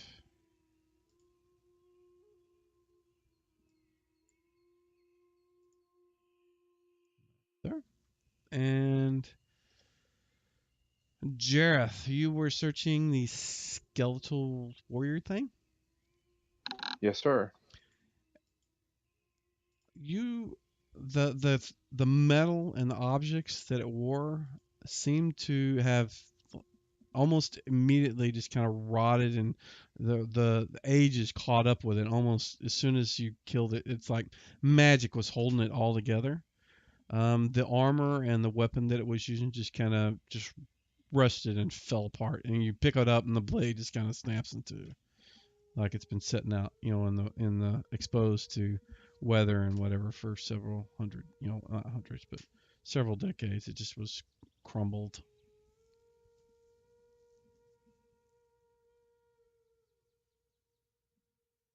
So the end result is that the skeletal warrior didn't have anything of value once he was. No, his armor and his weapons and anything that he was wearing, no, it doesn't seem like it was anything was valuable or Right. Okay. worth it. So. And Grimlock, what were you doing? You were searching I was the just searching the area to make sure there was no other hazards, no danger, whatever. Okay. Yeah, it seems like as soon as the light of the sun was allowed in, these shadow creatures just kind of evaporated in a scream. So And there's no no sign other. of the Furbeeg. No, no, no. Yeah, you guys are a good, at least an hour away from where you saw him. Oh, okay, gotcha. And then Miramar. So I was returning to the site where I had plunged, pulled the sword out. Really just kind of going over there and looking at the area, Mm-hmm. seeing if I could see anything else, and if I could get an idea of potentially where I think the warden was. I think I Well, would drop down. yeah, Garten points out, he's taking the clips and unstrapping and the chainmail armor that he had found on the guy, and he said, whenever you come over, he points it out, and he tells you what he thought it was. He thinks it's Warden, the person that killed whoever this thing was that was standing here. Now, in the area though, is there any kind of growth or anything, any plants around these bones that remained other than that tree? I guess. No, the sun, lack of sunlight pretty much prevented any kind of actual growth. All right. I think I would, after looking there, if I don't see anything, I would begin to tell the party a little bit about the sword, at least what I've learned. Yeah, And yeah. just, Wow, okay. there's a lot of. I messed up your thing really bad. Let me fix all that while you tell them if you want to actually tell them. Yeah. So, this sword seems to be very powerful. I think this belonged to the druid that battled here. I'd like to take it to Droon and ask him what he thinks. If he can shed any more light. But from what I can tell, the sword would give me the abilities to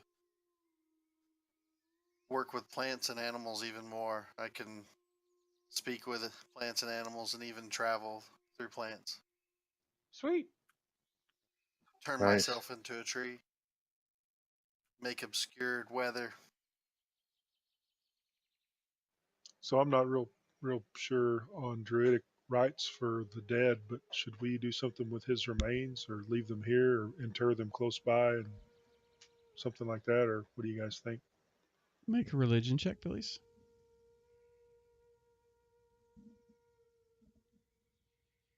And you can do it out Just in the open if you want. the open. Okay.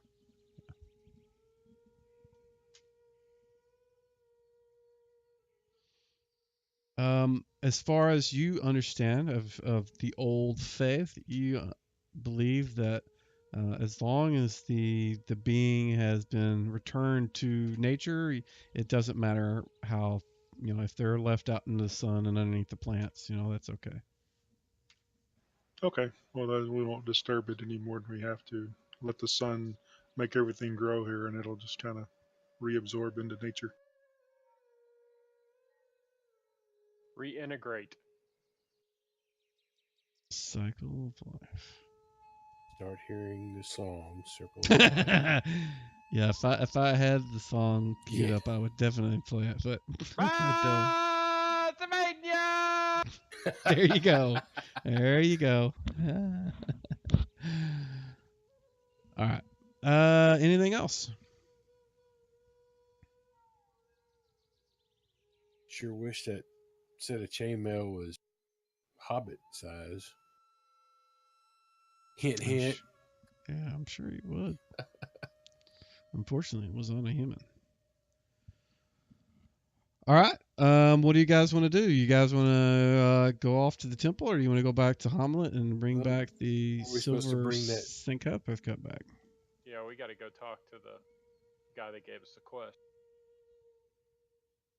Yeah, I'd like to at least show him the sword. Speak to Droon.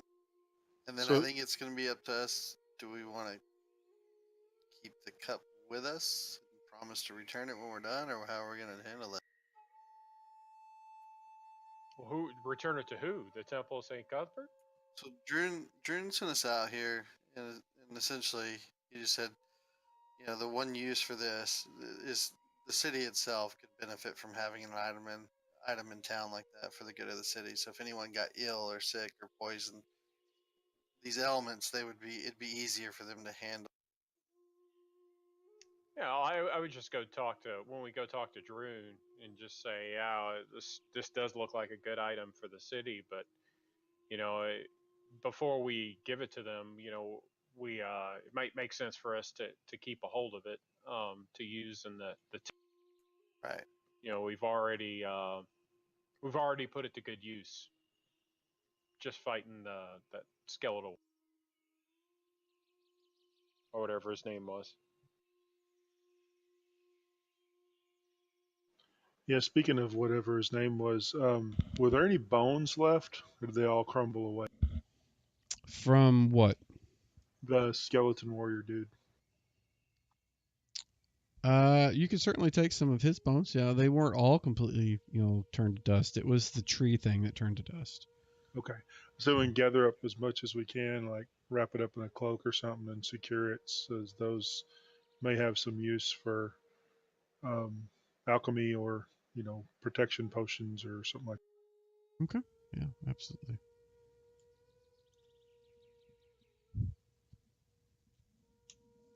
Alrighty, so I gather from that you guys are going to go back to town, and on your way back, you're going to discuss, whether you want to give the cup back to the church or not. Yes. Yeah, and I Yep. think ultimately we probably agree. We want to try to keep it to use for our current adventure, but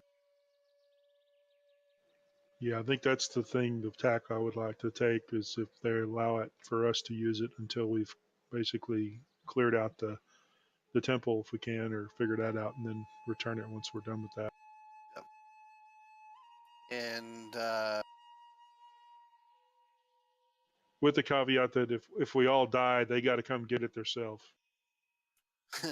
and Booker may be able to help us in that since he's our contact back with what our ultimate mission is. He may be able to back us up in our efforts in terms of needing that for what we're trying to accomplish. So you're going to talk to him first, or are you going to go to the I'm Temple of going Saint to Cuthbert? Droon. I want to go to Droon before anyone, since he's Okay. ultimately who told me about the cup, where to go and locate. Okay. So if Yeah, he's on the if way back anyway, right? so, Garton, Jareth, Brother Barney, you guys want to talk to Jeroen first?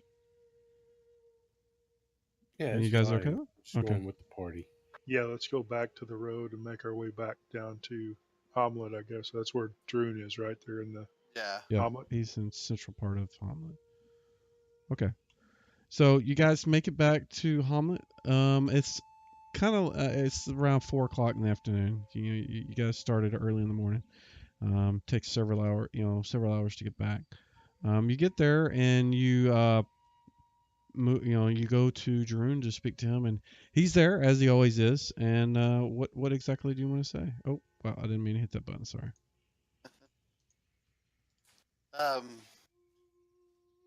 I'd pet the bear, but then as I approach him, then I would present the sword. Just tell him I think I've the last resting place of the warden, and hold out the sword and just let him take a look. He he reaches out and holds it, in both hands, hilts in one blade and the other. As he does, you can kind of see like the leaves and the tendrils kind of just swirl around it like it's just coming out. And he hands it back to you and he says, that weapon will serve you well. It served Warden for many years. And then, Sharni, if you're with me, I'd be like, and you might be interested to know that we recovered something else. If you'll show him. Yeah, we'll Uh, show him the cup and kind of we'll explain how we found it in the tree, whatever, the whole kind of spiel there. Okay. He explains what, based on what you said. I mean, the same thing you guys suspected is that him and that Carvel and Warden were in a battle, and Warden probably killed him, and Carvel's necromantic abilities is probably what caused the creatures to defend him as it did, and you guys defeated him. But he says, so what are your plans with the cup? Have you spoke to those at the church yet? No, we have not. Our thought was we've already had some inkling to what this thing does. It greatly amplified my ability to heal through the power of Palor. So we're hoping maybe we can use it as we adventure through to clear out this temple issue. And then once we've completed that, we want to turn it over to the church. Of course, that will be with their blessing. So we'll need to talk to them next. He kind of just he doesn't say anything. He just nods and says, "I wish you well with that." He doesn't seem to be. I mean, he.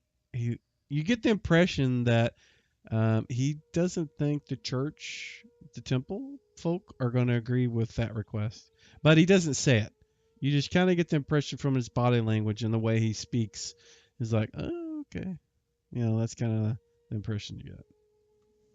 He doesn't disagree with your sentiment, but other than that, that's kind of the impression you get. Well, that's just great. Well, if I get that read from him, I would just tell him. I know when we talked before, you said that this item would serve this town well to help, any that may fall ill, to anything that may attack or anything like that, or something that overcomes them. What you know of this, would it serve us well if we did carry it with us? He says it would serve you or the village of Hamlet well, and whatever.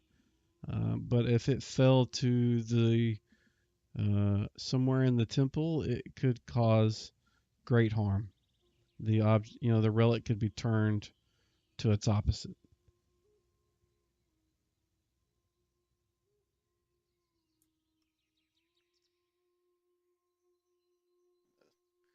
I appreciate letting us know.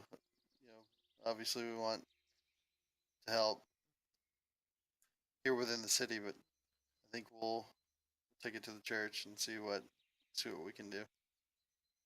Okay. Are you guys going to talk to Chesterton first, or are you guys going to go to the temple first? Maybe we talk a little bit amongst ourselves before we go to anyone. Okay. Yeah, absolutely. You can do that. Yeah, you guys just discuss what you want to do and let me know what you decide.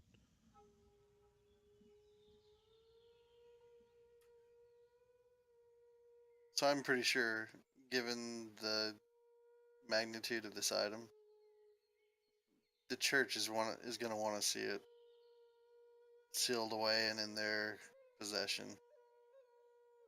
Yeah, that's what I'm thinking. So, My guy is mildly infatuated with the high priest at the St. Cuthbert Temple for bringing me back from the dead. I'm like, man, we need to go talk to him. He's going to love this. Absolutely. Need to go see him. I feel like I owe him everything, basically. So you want to take it all the way back to Verbavant? Oh, that's where he was, wasn't it? He was in the big city. And if it's going to be reserved for use here in Hamlet, I think we could just go to the church. Yeah, no, I would say we go to Hamlet. I wasn't thinking about that. Yeah, we could put it in their keeping. But before we do, I want to heal everybody again, get everybody full.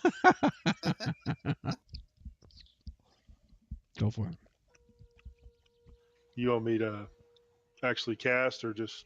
I'll need you to have the rolls so I can double them.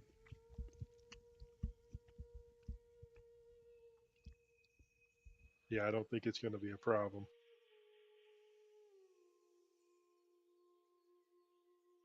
Just go ahead and do the cast and rolls, and I will double those heals.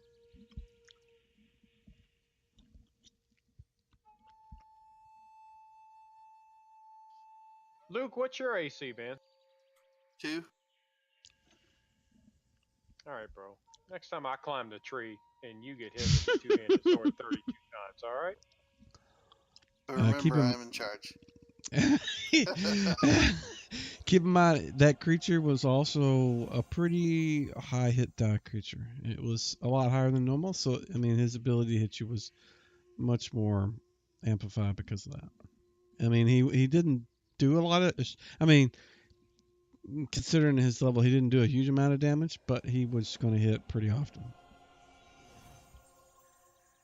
And Miramar would tell you, like, his intention there was obviously he felt like the cup and the sword were definitely the key to turning that. In other words, Grimlock, you just had to buy time. I entered the fight with a long sword +2 and a holy relic.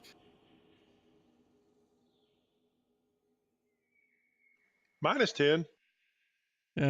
Dude, I never can remember whether it's control or drag. I can't. I do know now. Right today, this minute, control does damage. Not control does not do damage. Because I'm dragging it from like the chat box. I drag it from there to the combat tracker, and it does that. I just can't ever remember it in the moment, so I have to refix it. But basically, you heal everybody up. Yeah, so now I'm out of first and second levels. I was going to ask, since we got a moment here, on the third level spell, since I don't technically have any heals, can I drop to a lower rank by burning one? Will you allow that? No, no, it's Okay. got to be the same level of what you're at. Yeah, that's cool. So does anybody feel cursed? I can remove it. Yeah, I'm cursed with crappy short sword and dagger. Remove it. Does anyone need a regular short sword? No. Okay, I'm just gonna toss this one in and out. Yeah, I need like a wizard to fart on my two-handed axe is what I need. Apparently something. Yeah. So yeah, now that I've got it, took advantage of the plentiful heal. We'll take it to. I guess we'll roll up to the church, to the Temple of St. Cuthbert here in Hamlet, and talk to those Joe Blows. Alrighty, I need to change something here. Go for it. You have thought. I was gonna ask him, do you want to talk to Booker first, since he kind of, I don't know, he represents what we're here to do as well as the church to some degree. We can. Is he here in town or is he somewhere else? He is our connection back to our higher authority that issued us this quest, basically. And he is here. Yeah, I think we can run it by him, and if he says, yeah, hand it over, we'll do it. If he has reservations, then maybe we can rethink it. Because I think he would be the most closely aligned that would represent the church, as well as us seeing this through. So he would be both. Well, is he in the inn or something here, or Yeah. staying?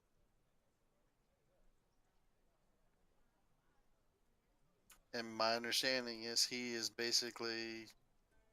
was commissioned to come here by Lady Jolene, basically to be our contact right here within this town. So, do you have a picture of this cup? I do not know. Sorry. Just like a silver chalice? It's like a cup, not so much a it's not a wine glass or anything. It's not super fancy, other than it's silver and it's well made. Picturing the Holy Grail. Yeah, but silver, yeah, pretty much.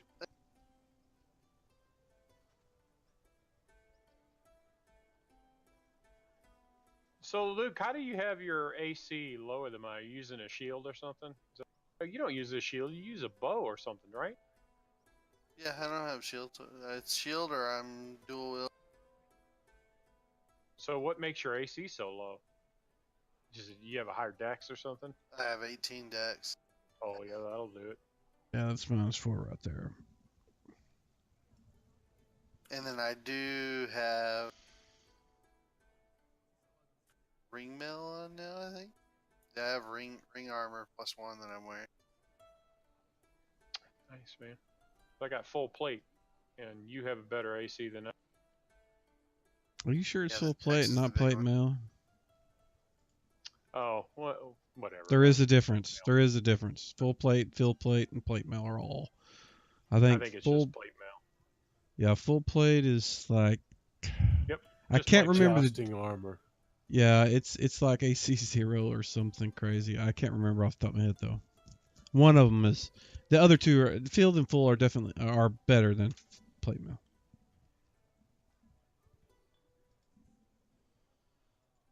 So if you guys decide what you want to do, talk to I think we'll Booker. talk to Booker first, just because I think he would represent an equal mix of what we're trying to accomplish as well as represent the church. Okay. And he he is is- technically our contact with them. Yeah, he is the person that you were told is the guy to get information from. But he is at the end of the welcome munchies. But he pretty much has a table that he occupies. You know, he gets up in the morning, he goes there, he's got, scrolls spread out and he's writing things, he's talking to people and, doing various things. So when you come in, he immediately, he sees you guys and motions you over to come over and have a drink and a discussion if that's what you want. Yeah, should we do this in private, this discussion? I'll be flashing this thing all around. Well, that's up to you.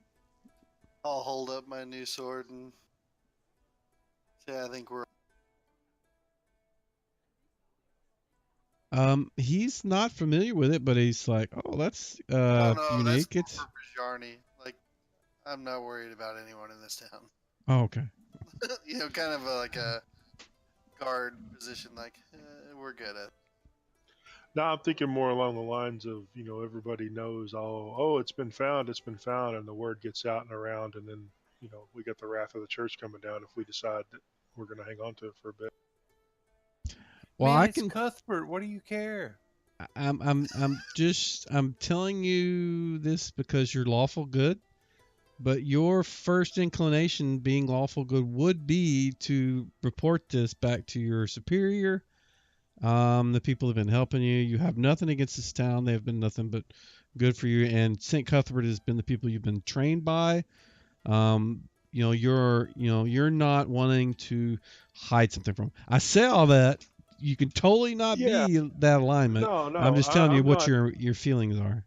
Yeah, no, that's exactly what I'm going. I'm just want to make sure that if I don't want to cause any undue trouble if this guy says no, you guys hang on to it. But my inclination is to give it to the church anyway. I would take him at his authority representing the church in this instance. That's true. Lady Jolene has commissioned him basically in these. So he is in, and I'm trying to think of an analogy. You have like parish guys, the guys that preach at a church, parishioners, and then you have bishops that are over that particular area. I think. I mean, I don't know. In this case, and not in real life, but in this game, that's what Chesterton is. He is over. He is like one of the highest ranking religious figures. He could go if he wanted to the church in town and in effect fire the preacher there and have somebody else come in or tell them to do something and unless they wanted to upset the church structure, they would have to do what he said. So that's Right, kind of like his the head position. Of the church, right? No, he's not, but He's he like is a vice really pope. high up. He's A either like a bishop or something. or cardinal. Yeah. Yeah. He's like a vice pope. No, he's not that high up, but he's definitely in the bishop cardinal area. And I don't know Catholic structure to know that well enough, but I mean, just keep that in mind. Yeah, no problem. Yeah, we'll talk to him and basically just show him, tell him what we found. Just slam Okay. it right down on the table. A relic. Yep. Fill that sucker up with beer. Well, when he sees No, a it, his vice pope, his eyes light up. He just kind of, he immediately stands up, and the people that work with him are like, oh, and they all just kind of back away and bow down. They're like acting like it's some kind of um actual figure of That's the something. finger bone of Saint John right there. Yeah, I mean that's the way they're acting. They just immediately just boom, they're kneeling down and clutching their chest, and just like they immediately start praying and bowing and all this. But he reaches out and cups it in both his hand, assuming you let him handle it. Oh yeah, yeah. Yeah, and he just like he's saying the prayers that somebody of Saint Cuthbert would, instead of doing the whole cross thing like Catholics do. He's saying some prayers that they would normally do, and he swings his little cudgel around after he's done with it, and it's like, oh, you have retrieved the relic of Saint Cuthbert. This has been lost for many years, and the church will greatly appreciate, and the town will grow from its presence in this area. The farms will be, overflowing with, produce, and their animals will produce more milk and eggs and meat for the winters. And he's basically going on and on for several minutes about how it will help the town and that sort of thing. And then he sits it down and turns to you to hear if you want to respond to what he said. Oh, just yeah. No, you're welcome. We found it in followed the rumors and stories and kind of put two and two together, and we figured out kind of where it should be. And we went out there, and sure enough, we found it, and kind of give him the spiel of the battle, the tree, the whole thing. We just went through with the stuff. And Okay. Yeah, no problem. You don't have to, just you can hand wave it if you want. yeah, I just said, but yeah, Are we all basically there? we're blessed. All of I you. was able to feel the blessing of Cuthbert through it when I healed my party members from some of the wounds we took in the battle, and it was, it's greatly increased the healing ability that was granted to me through Paylor even. So it was very nice. Yeah, he kind of nodded and said the Cuthbert's presence is fulfilling, is what he says. And Brian, you had a question? You said, is the whole party there? Yes, every one of you guys are there. You didn't say you weren't going, so I'm assuming you all did. So I'm poking Bjarni, jabbing at like, come here. I excuse myself from the presence of the bishop guy and step over with Garden. Okay. Like, dude, you have a whole party here. They got to be more than thankful. They're going to pay for this thing, right? Oh, they're going to pay for it, and we've already lost the dwarf once. I'm sure we're going to get hurt again in that. We damn paid to get that dwarf back, and they didn't do that for free. No, but we just retrieved this holiest of relics kind of thing for him, so I think we got a little pull now. All right.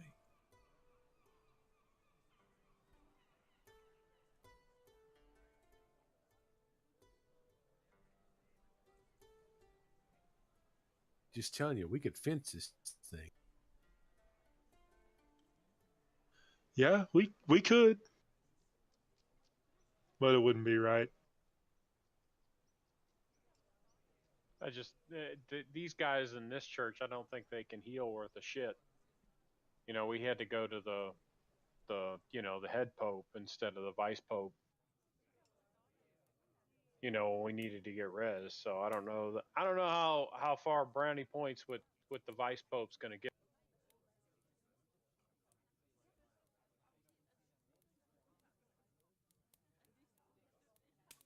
I guess we'll have to see, because I think we'll be all right. I think Yep. this just bought us a Yeah, I think big we set already of made the chips with decision. church. I mean, we're already here. I'm not wanting to take it away from them. If they want to keep it here for their town or.